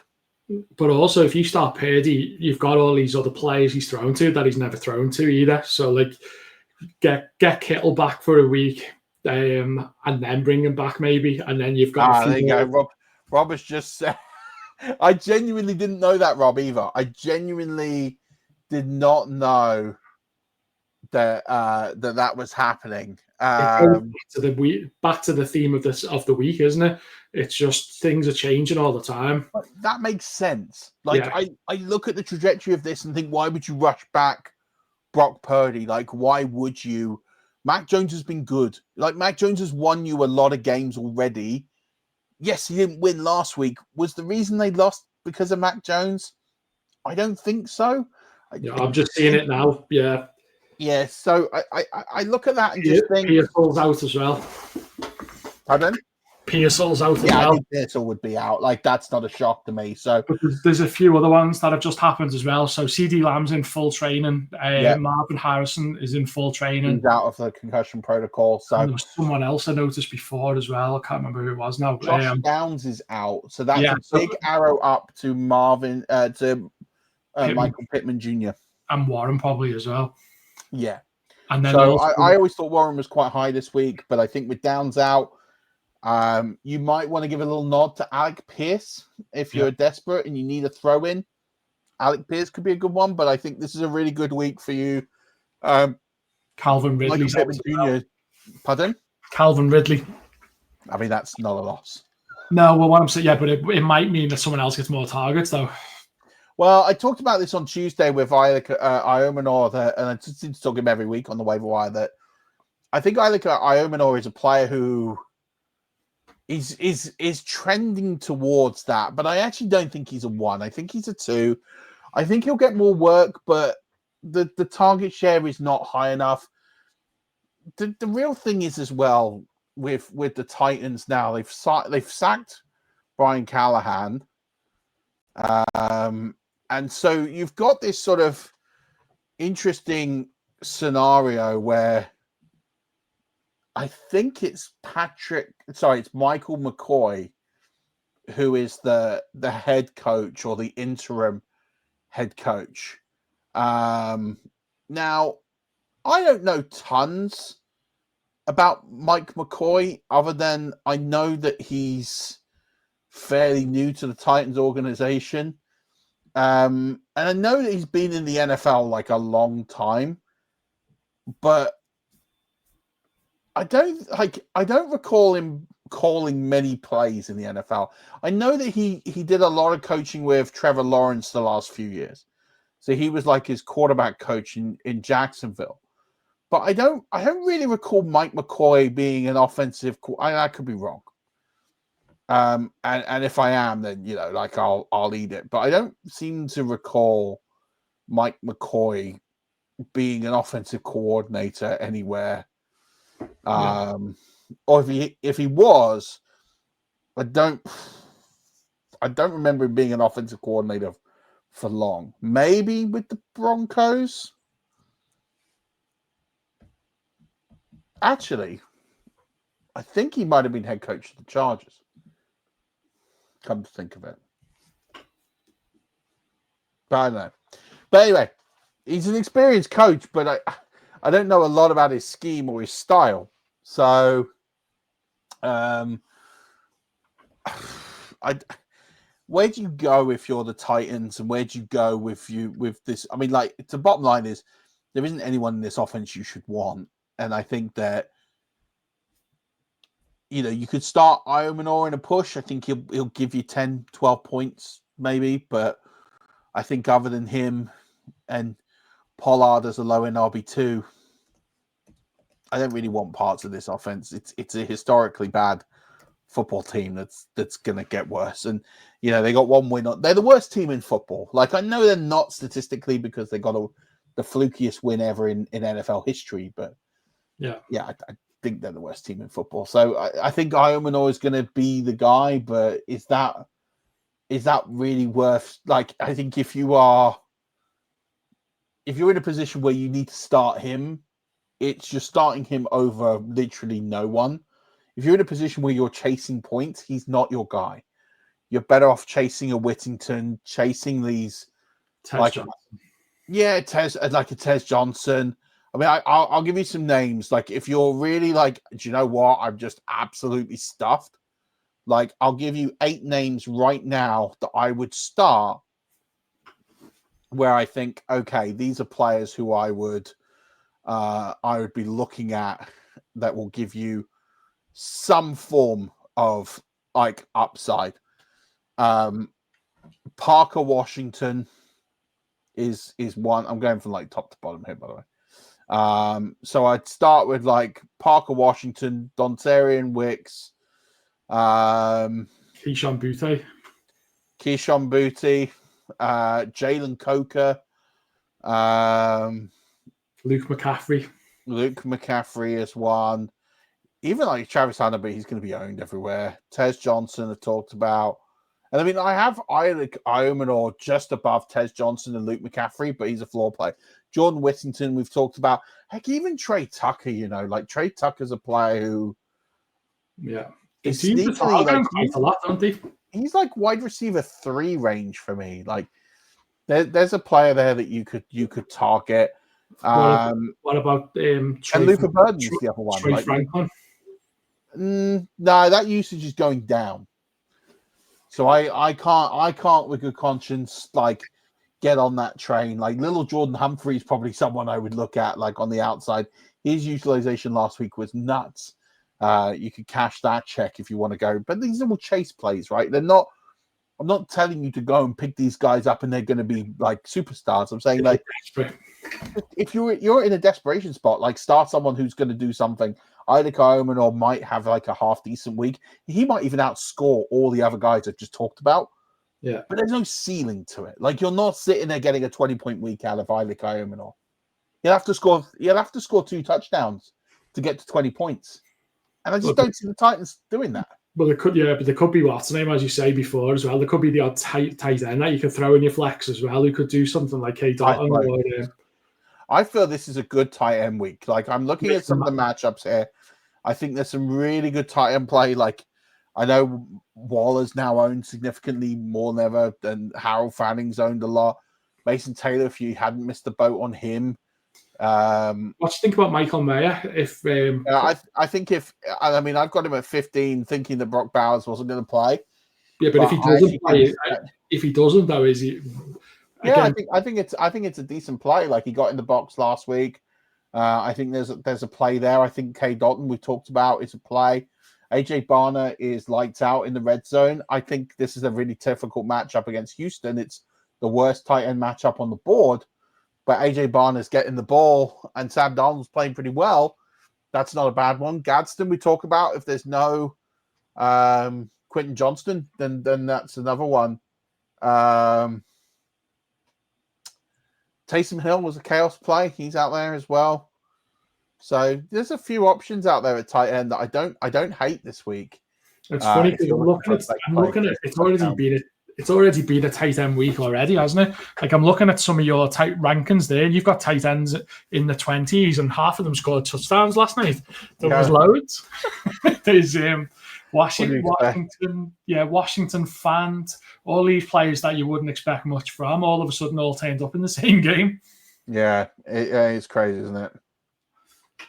Yeah, it's mad, but that's the NFL for you right now, and where it's going. It's as we said, it's the most unpredictable week. Is it in fantasy history? I don't know, but it is definitely a difficult week, and I think this is the week. I think you've got to be bold. I think if you're sitting there with 3 wins, I think you've got to be bold this week. I think you're gonna have to make. I would not be playing safe with 3 wins or less this week. I would sit here and really try and nail a win. It feels like this week there's just something psychological about being 4-3 versus being 3-4. Yeah.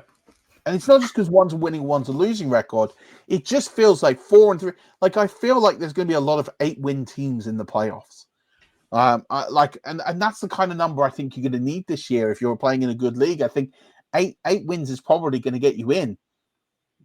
And I'd rather be trying to win 4 of the remaining 7 than 5 of the remaining 7. Yeah. To get into the playoffs. Like, you just kind of got to break it down and pacing. And like, if you're at 2 wins, you've got to go for it this week, because if you lose this week, you're 2-5. Like, you're almost having to run the table to get in. You need to win 6 of your final 7 games. And then your team will be crap for the playoffs then as well. Well, and that's what. But like, I think at this point we're at this point of the season now where you've got to take the risks. With 3 wins and below now, if you're sitting there 6 wins, 5 wins, you can play tight, you can play conservative. But if you're at 3 wins, 2 wins, 1 win, you've kind of got to go for it. Even at 0 win, like if you're 0-6, you might as well just throw the kitchen sink at it. You might as well make the trades. You might as well pull it off. Like, you've got to do a lot to make the playoffs, and it's possible. You can make the playoffs with 0 wins right now, 1 win right now. It seems impossible, but I tell you, I've done it more times than I care to remember, and it is possible. And you've just got to be bold. You've got to change your mindset. If your team is in that position, it's either been riddled by injuries or you've played it too safe, or a combination of the two. And if you're playing it too safe, just rip it up.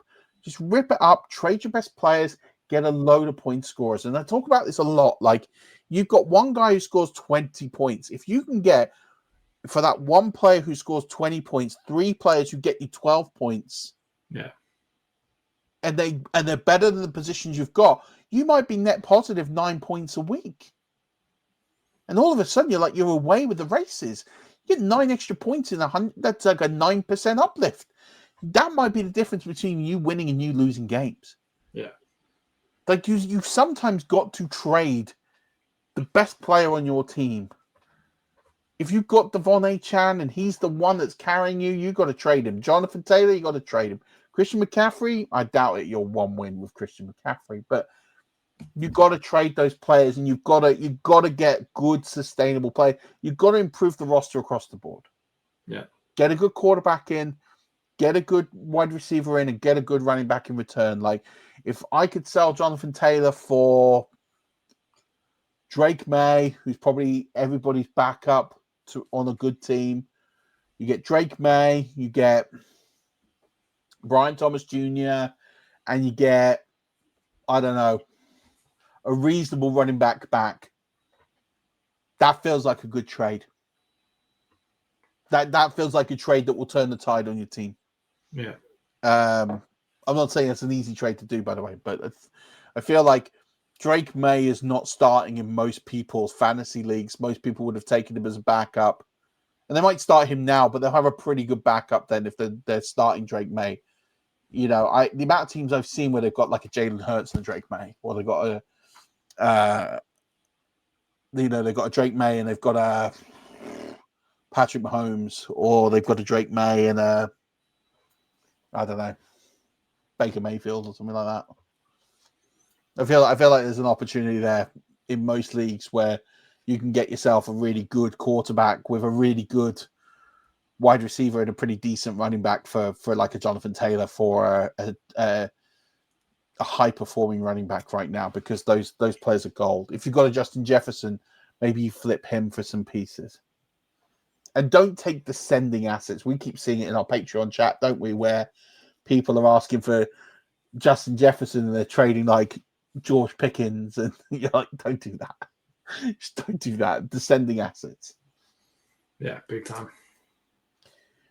I'm trying to think of other situations. I think that's pretty much it for situations in the NFL. I think it's a weird season. I think it's going to be a weird going forward. Is there anything that you thought in my rest of season ranks that you thought, oh, well, that's weird, that we should cover?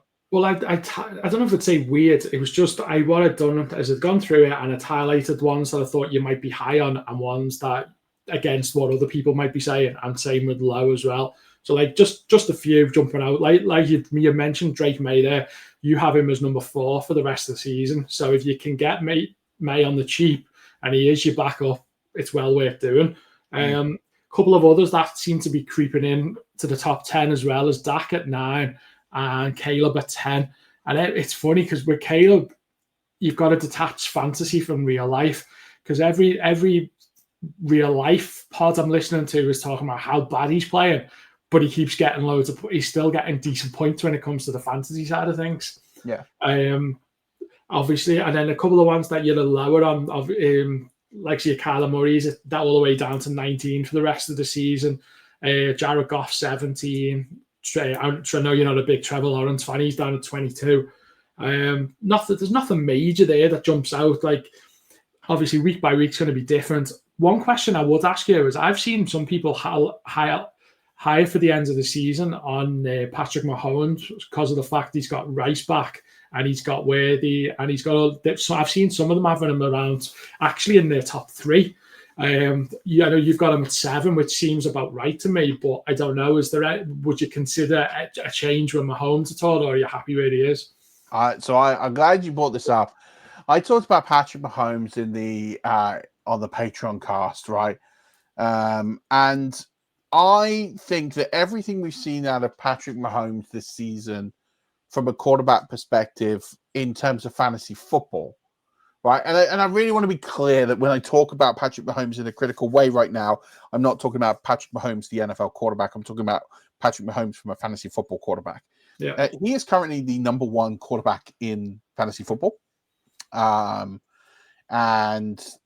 there's no easy way to say this, but it's a false number. So the first thing that stood out to me, I started thinking, well, how is Patrick Mahomes, who's not leading the league in passing, who's not leading the league in passing touchdowns, like how is he number 1 in fantasy? Like, where are these fantasy points coming from? He's running, isn't he, more than he normally runs? So he's running more, but more importantly, he's running in touchdowns. Now, he's got the second most rushing touchdowns of an NFL quarterback this year. He's behind Jalen Hurts by 1. Now, the thing you've got to remember is context is a beautiful thing. And we're used to Patrick Mahomes being on a team that is well out in front, winning the division at a canter, on their way to a 1 or a 2 seed, pretty comfortable from a win-loss perspective, and not in these sort of dogfights. The Kansas City Chiefs are 3-3. And they have been in some real sort of dogfights and real sort of street-ish style battles where they've had to really battle and dig deep. And full credit to Mahomes. Like Mahomes has won games with brilliant quarterback play. And again, this isn't a negative on Patrick Mahomes at all. But the Chiefs are going to win the division. The Chiefs are going to win 12, 13 games this season, maybe 11, but they're going to be pretty comfortable. And what's going to happen is this risk-reward football that they're playing right now is very different to the standard of football that we normally see. And so when that happens, and they're going to be more into this control motion that we're used to seeing from the Chiefs, the production's going to drop. And it's going to start with the quarterback. He's not going to run as much. He's not going to scramble as much. The offensive line's going to get better. He's not going to run in touchdowns in the red zone. Like, all of these numbers are going to shrink back to the mean where they start controlling games of football. And so I'm not projecting that Patrick Mahomes is going to get worse. I'm saying that Patrick Mahomes' stats are going to drop because he's not going to need to do as much because the team is going to win more convincingly moving forward. And then once they're already in the playoffs, they might ease off a little bit as well. Yeah. That's a real concern for me, is Patrick Mahomes' fantasy playoffs could be a real stinker for owners. So he's number one in the NFL right now. I've got him at 7 for the rest of the season, as if it started again today. Because would you trade him if you owned him? I'd sell him. Yeah, I thought you would. I'd sell him. He's worth more than what you think he's going to produce. Oh, absolutely. I'd sell him for the farm. Like, if someone's going to come in and make a big play. I think it's very difficult to do in a 1 QB league, but if you can do it, I would do it. If you want to hold a couple of weeks and generate some wins, then do it. Then that's also fine. I don't think his value is going to drop tons. Yeah. But he's the best quarterback in fantasy football right now, and I don't think that will stay true for very long. So the next question ties into the rankings a little bit. How do you see, once the Ravens come out of the bye week and Lamar's back, is this wheels up again? Everything's, or is it, I think you've got too many players missing in other positions? How do you see that playing out? Well, I still think they're favourites to win the AFC North. Well, I think they were only 7-4 to win, to still win the division, which is not very low for someone who's only won one team, one match so far. Steelers have dropped the ball. Yeah. Steelers dropped the ball coming out of the bye. Should be taking care of Cincinnati. Didn't. Because Lamar's my, like, going off track a little bit, but he's my most owned player when it comes to Dynasty. I've got him in so many teams, and then I've also got a lot of Henry as well. So that's where my concern is, especially in the key leagues. I've got quite a bit of Henry, so I need them to be going when they come out the bye week. I need them to be all at it then. Yeah, but let's look at the schedules coming out of the bye week. They've got the Bears. It's not a terrible matchup. You've got the Dolphins. You'd expect them to take care of business there. You've got the Vikings. That's their toughest matchup. Then you've got the Browns. You'd expect them to take care of business there. You've got the Jets. You'd expect them to take care of business there. You've got the Bengals. You'd expect them to take care of business there. All of a sudden there, you've got 5 teams in the next 6 that are in the bottom 10 of the NFL. They win those games, all of a sudden they're 6-6 if they lose to the Vikings. Yeah, they're probably sitting around about first place, winning 5 in a row. And confidence, they're a team that avoided confidence right now. They bring Lamar back, he'll bring that swagger. They'll hopefully get some other players back there as well to help. We saw with Derrick Henry last year that Derrick Henry didn't really produce in the first half of the season. He did in the second half of the season. I'd expect that to happen again. I think they'll wheel out plenty of Patrick Ricard. I think you're going to see one of Andrews or likely to play significantly less in the second half of the season. They'll put an extra blocker in to compensate for the offensive line. I think you're going to see Patrick Ricard a lot more to create those lanes and to make it work for Henry, to give him some extra space. I think Zay Flowers is going to hit top form pretty quickly. I think you might even see some sprinklings of some Bateman or whoever else in the supporting cast. I don't think a lot's going to come from the tight end position. If we see less likely, then that could be the spearhead for Mark Andrews. So I think there's a lot of interesting perspectives with the Ravens, I wouldn't be panicked and I wouldn't be worried just yet holding those assets, but and I think it will turn right pretty quickly. The problem you have probably as a fantasy owner is owning all of those assets is you probably, if you've got a lot of Henry and Lamar Jackson and co, probably aren't in a great record spot. So you kind of need to find a way to win this week, gamble a lot, and then hope that they come firing out of the bye. They should do, and if they do, should be in a good spot going forward. But yeah, it'd be a I'm not worried. The biggest worry is waiting for that production, but I would expect it to come. At least with most of those players, it's not injured. They're not injured. It's just they've been going through bad form. So hopefully now all of a sudden, it's not like they're going to take 2 or 3 games to get fit again. Like, well, Lamar is obviously, I don't think he's as bad as what they thought injury-wise, so he should be fine. Henry's not injured. It's just they haven't been performing, so hopefully he's ready to just go when they come out the bye week. A lot of this is they haven't been performing. They have played the best teams in the NFL. Yeah, true. Obviously, yeah. They lost to the Bills on Monday Night Football. They destroyed the Browns. They lost to the Lions in a close one. The D's been bad. They lose to the Chiefs, then they lose Lamar in that game. Then you got Cooper Rush, who was dreadful. The Texans blew the doors off them, and then the Rams beat him in a really close one where actually the D played pretty well against the Rams, but Cooper Rush was terrible. Like he was it was as bad a quarterback performance as you're ever going to see. And then Tyler Huntley, I think, came in and did some bits, but it's a different animal. The D has to be better. They have to win some turnovers, but they're playing some pretty bad teams and get right, and you win a couple of those, and that Ravens carriage will get moving pretty quickly. So most of your top 10 for running backs are pretty much what you'd expect. They would also have been the top. Most of them would be the top 10 weeks ago as well. The only ones that seem to getting close to joining that group would be the likes of, which would have been different than the start of the season, would have been Judkins and Scatterbo, those type of guys that all of a sudden have done really, really well, and it looks like that's hopefully going to continue for both of them.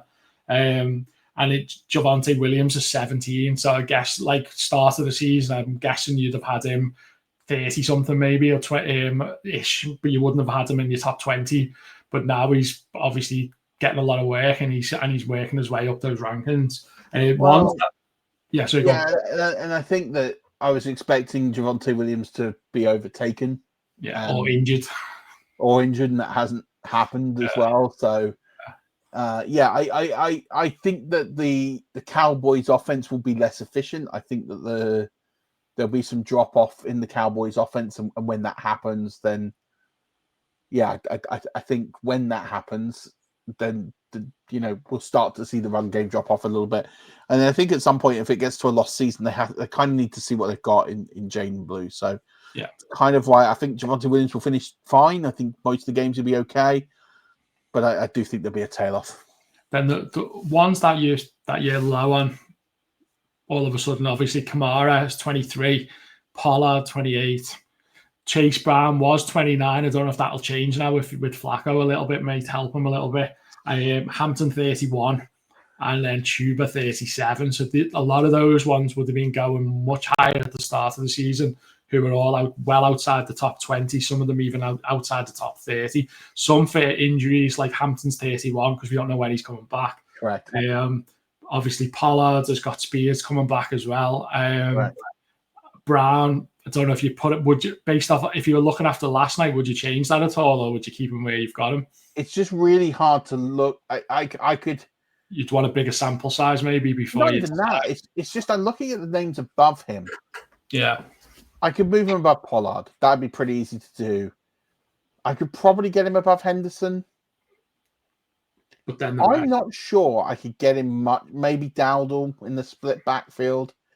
When I get like Bill Krosky Merritt at 25, the only player in that top 25 that I think there's a pathway to them dropping out of there would be J.K. Dobbins. Yeah, with Harvey. That's the only one. I think the rest of them, it will take injuries for me to move Brown up much. I could make a case to move Brown from 29 to 26. Yeah. I'm not sure I can get him any higher than that. And I think it will take injuries to, like, if someone said to me, Chase Brown's going to finish 18th between now and the end of the season, I'd buy it, and then I'd say who got injured. Yeah. Because there will be injuries, right? There's going to be injuries. Yeah. And it's not a slight on him. I don't think he is, and I talked about this on the Patreon card, I don't think he is to blame for a lot of what's happened. I think he's played some really good teams who were really good at defending the run, and they stacked the box and said, we're going to let the quarterback beat us. And that's what happened. And they didn't, obviously. So it's not a slight on Chase Brown. It's not a lack, not a ding on his ability. It's just, I don't think he's helped in the current situation. All right, we better move on to the next one. Looking at that, we've got an hour and 45 minutes already. Okay. Wide receivers, again, like there's no huge shocks in the first 5 or 6, except for the fact that obviously come the start of the season, you'd have had JSN probably, I don't know, maybe 10, something like that, maybe. You've got him as 2 for the rest of the season. Yeah. And then you've got the likes of Roman Odunze, who was probably, I'm guessing, would be about 35 or something like that, maybe 40 at the start of the season. I think I had him in the low 20s. But you've got him as 8 now. And you've got we don't know when Ibuka's coming back, but we've got him in 10. And then Sutton's you always rank Sutton higher than what others do, but he always seems to do better than what others predict him to do as well. Sutton's one of those ones that seems to go under the radar. Like, he gets consistent points, but people always don't seem to think he's as good as the others, but he always performs. So he's a good one to get cheap, potentially. Rashee Rice, 13. Jalen Waddle's back in the top 20, obviously, with Hill gone as well. Stefan Diggs has worked his way up to 22. Ones that you're low on. Drake London's 18, who had a good week last week, didn't he? AJ Brown, 25. DK Metcalf, 27. Pickens will be interesting to people because he's number 1, isn't he, at the moment? He's 29 for the rest of the season in your rankings. Obviously, a lot of that's with CD Lamb coming back. And the inefficiency of the Cowboys, I think, will happen a little bit. And he likes to throw to Ferguson as well, doesn't he? Yeah. You've got Worthy, 31. Godwin, 32. Harrison, 33. Terry McLaurin's 36. And DJ Moore's 37.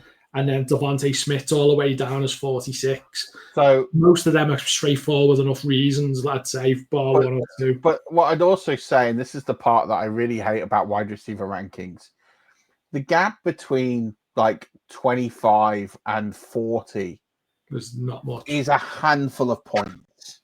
Yeah. It's a handful of points. Like, it doesn't take I much could throw them all in a bucket. Yeah. There's about 15 players that I could literally throw them up in the air and they could land in a different order, and I probably wouldn't hate it at random. Like, it's just... Yeah. One injury could put one of them up like 20 ranking places. If the key injury happens to someone else, like, there's not much between a lot of them. It's not even that, right? So let me just pull this up from last year. I'm going to play you the points totals. Oh, it's just crashed on me. The fantasy points totals at the wide receiver position in 2024. If the website's going to play nicely. Please. Try on a different browser. I think I might have been using your account, so I've just come out of it. That might help. I know, I'm on Fantasy Pros. Oh, Fancy Bros. But it's fine. I'll look it up on web browser. In case on my mobile browser. Because it's not pulling up the 2024 data. So let me just pull this up quickly. Yeah, it's much better on my phone. So, wide receiver 25 last year was surprisingly Jerome Jennings, who finished with 172 points. Wide receiver 40 was Cooper Kupp, who finished with 141 points. And Cooper Kupp missed 6 weeks, and he also scored a 0 in another week. So basically 7 blank weeks. And he finished 31 points behind. So that's at 40. 25 to 40 is split by 30 points, which is more than I initially thought. But then I look at so if I look at Jawan Jennings at 25 and I look at Keenan Allen at 35, they're split by 22 points, which isn't a lot. And the difference between Jawan Jennings is 72, 172, 169.5, 167.2, 167.1, 165.5, 165.4, 161, 168, 167 to Xavier Worthy. So you got 1, 2, 3, 4, 5, 6, 7, 8, 9 players split by 14.3 points. Yeah, 1 point a week. Yeah, not even. So it's like it can be split relatively easily and short that quickly. And I think that's kind of the thinking of people get hung up on, oh, you've got him ranked there. And I'm like, yeah, but if he banks one more touchdown, he'll jump 2 places. Like it's that. But it also means when you draft, and if you know that that's the case in theory, you can draft other positions and then come back to them if there's not much of a difference between them. Yeah. And then your tight ends. So different from where the season started. There's 3 in the top 7 that definitely wouldn't have been in. Well, one of them would have been, but not as high. You got Jake Ferguson at 2, which I'm guessing would have been about 10 come the start of the season. Yeah. And I was high on him. Yeah. I was higher on him than others. Yeah. Warren at 3. So I'm guessing you'd have had Warren maybe 7 or 8, would you, at the start of the season, maybe? And then Hunter Henry at 7. So they're 3 that have definitely gone up a lot compared to the start of the season for different reasons. Brock Bowers is obviously, he's down to 8, which he probably would have been number 1 at the start. We don't know when he's back. That could change quite quickly because he has been in training today. So if he is back, he might move up in those rankings potentially from 8. And then I don't even think you had Darren Waller in your rankings at the start of the season, but he's a 10 for the rest of the season. Mason Taylor's 11. So they're 2 that are a lot higher than what they were. And then a couple of ones that have dropped quite heavily is TJ Hawkinson at 17, Mark Andrews at 20. I know we talked about Andrews before. He's in the last year as well, isn't he? So if they come out of the bye and all of a sudden Likely's getting more of the ball, what's would he drop even more then as well? Who, Andrews? Yeah, or is that? I think there's a chance that he will outperform that. Yeah, okay. Because he was one that there was talking around that. Again, not to poke the bear, but that's one where they were talking about he's a potential trade candidate because he's nearly out of contract as well. But I know you'll be like, oh, there's no way they're doing those trades this late in the window.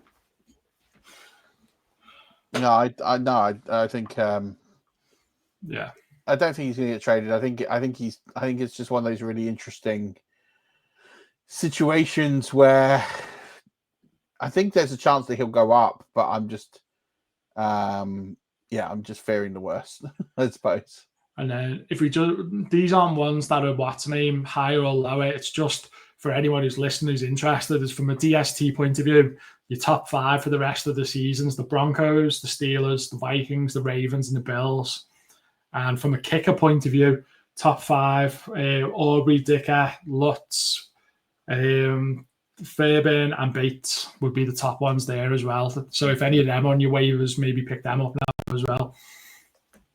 Yeah, I don't think they will be, but yeah. No, probably not. Yeah. Yeah, pretty easy to go for right now. Yeah. And then I don't know if there's anyone we want to call. I haven't really gone through a highlighting them, but one thing that definitely jumped out to anybody looking at week 7 rankings was who you've got a QB1 this week. People nearly spat the coffee out, I think, when they were drinking and looking at that. I don't know why, because he's leading the NFL in passing yards. Like, it's not that big a leap, is it? No, it's not. And it's also the matchup. It's just people are not used to seeing him that high recently. Like, he's one of those players that does better than what people actually make out. I think when he's for the last few years, you've been able to get him cheaper than what he probably should be, because he's not like I don't know. He's not like this. He doesn't come out, even though he's probably the most paid quarterback, isn't he? Actually, thinking about it. I mean, that changes so much. Yeah. But yeah. Do you want to tell them who you've got as QB1? Yeah, I mean, I've got Dak Prescott. He's leading the NFL in passing yards. It's the highest pointed matchup. And I think they're going to be behind. They're going to need to chase the game. Yeah. That was the one that caught a few people off guard when they were looking at them in the Discord.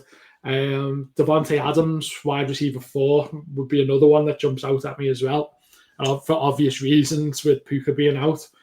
Don't know if you want to. I don't even know if you even need to say any more than that. I don't know if there's any you want to elaborate on that at all, or is that just his usage last week was absolutely ridiculous, and I already called him out on a previous show that I think he'd be. I think when we had BJ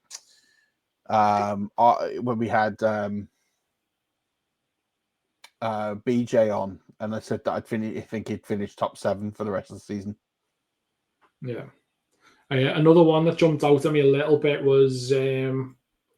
I've missed them now. I had it a second ago. Where were we? There was... God, who was that? I had someone in there. I've lost my train of thought. It's what happens when we've been talking for 2 hours. Rashid White. White is 6. You've got him as running back 16 this week, which for someone who was way off the pace all of a sudden is working his way back up there, isn't he, to 16? I think he's been really, really good. Like I think he's been better than I thought he would be, for sure. And I think on top of that, like I look at him and think he's getting the important work in the red zone. He's running in touchdowns. He's looking a little bit more juicy than he has done in the past. And I just think, like, for me, the Buccaneers are running the football pretty well, which I don't think I also expected without Bucky Irving. So I look at those situations and think, okay, he's running the ball well. I do think that there's a pathway to Sean Tucker this week. I think it's a difficult matchup, and I think if they struggle to run the football well, I can see them tossing it to Sean Tucker this week. But also, I just think...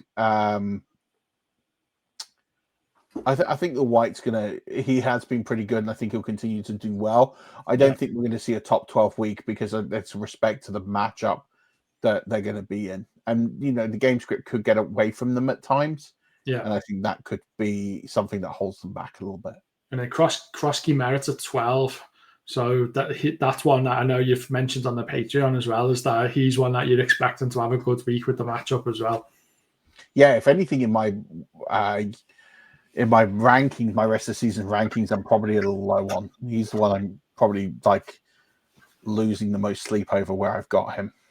And then from a tight end point of view, you've got Dallas Goedert at 6 this week, which is quite high, especially when you're a bit lower on the wide receivers that go with him. Yeah, I just think that there's not a lot of passing volume, and he's the guy right now who is producing in the red zone. His red zone efficiency numbers are off the charts for a tight end. And then you had what's the name? Oh no, you've already updated based off that. I think I was looking at Farron at 10, and I was wondering about Njoku, but that's done based off the fact that he's not there.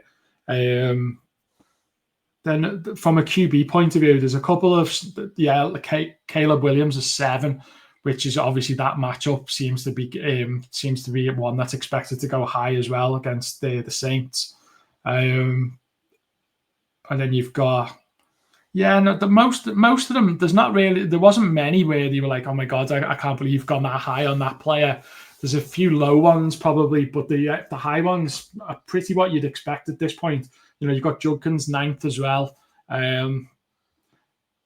Yeah, because I'm just trying to think if I was playing DFS, some of the ones I'd be targeting, because some of them would be cheaper players categorized, but have actually got quite high rankings. So like the likes of, I don't know how much Judkins would be, but you've got Dardle up there still at 11 as well. So some of those might, in season longs especially, they'd have been priced very low in say fan team season long. Dardle's probably really cheaper than that. Krosky Merritt would have been as well. But I'm guessing their ownership must be very fucking high in that at the moment, because most people will be going for them. That's brilliant. You've got Kittle at 8. And obviously that's probably just he's getting back to fitness as well. Like he could go higher than that probably in the next few weeks once he's up and running. Yeah, I think I think that's definitely more than possible, and I think they'll ease him in slowly. And again, also we're kind of looking at we're also looking at the fact that it could be Mac Jones, and it will be Mac Jones throwing him the football. So I think the volume will go down a little bit, and yeah, I think overall I think it will be fine. Like I just think that he'll be fine. You're starting him. If I'm putting him at 8, it's not because I think he's bad. The room is to go up. I wouldn't expect him to be too low. I guess we're just waiting to see what the ring rust is like and the injury and how much it will impact him. Yeah, that's pretty much it, really. They're all. If anyone wants to see them, the rankings, they're all for free in the Discord as well. And they'll probably get updated at least another one before Sunday, maybe even twice. I know you keep updating them all the time, so they're all in there for anyone to look at. And what we try to do as well is try to keep them updated as much as we can through the weekend. So yeah, go and have a look in there. And if you've got any questions on them, post them in the Discord. Yeah, and definitely I'll try and pick them up as I can over the weekend. Yeah, I think it's an interesting weekend. My advice to anybody watching this is be bold, make some bold line-up decisions. Don't play it safe. Don't leave anything out there. It's a pivotal week in the NFL season, in the fantasy season. You're going to have to make some really bold calls. And if you join our Patreon before Sunday, I'll try and help you out as much as I can in the Patreon chat, as per always. But I think all in all, we've been going for 2 hours. I've been keeping Danny up long enough. I think it's bedtime. So, any final thoughts, Danny? Just embrace the chaos this week. Embrace the chaos. That's the tagline. Embrace the chaos. It's going to be great fun.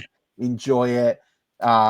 Stack some W's. Our patrons, by the way, are absolutely killing it in fantasy tournaments all over. We've got one of them's in the top 10, isn't he, of Scottish Bowl at the moment? Yeah, one's I think not overall, but I think he's touching that range. But he finished top 10 in scoring in 1 week, and he's touching that close. And then you've got yourself in the Warrior Bowl.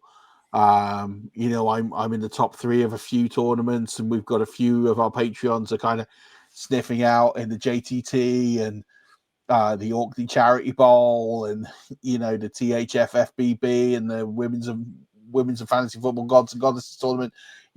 We're stacking deep in terms of in these tournaments. I don't know if we're going to pull off any wins, but we're there or thereabouts in the hunt. And these are large tournaments, and people will win money, and in DFS tournaments is following the work that we do. So you should get your value. Join the Patreon, join the conversation. We're here to help. We're here to drive victories. So hope to see you in the Patreon. You can try it out for a week, join the chat, see what you think, and see how you get on. But thank you so much for tuning in, enjoying the show, and looking forward to picking up the conversation over the weekend. Looking forward to talking to you all in week 8 as we hit the back 9 of the NFL season. But as always, from Danny and I, have a wonderful weekend. Get some ships in the harbor. But until then, don't forget, as always, keep rushing.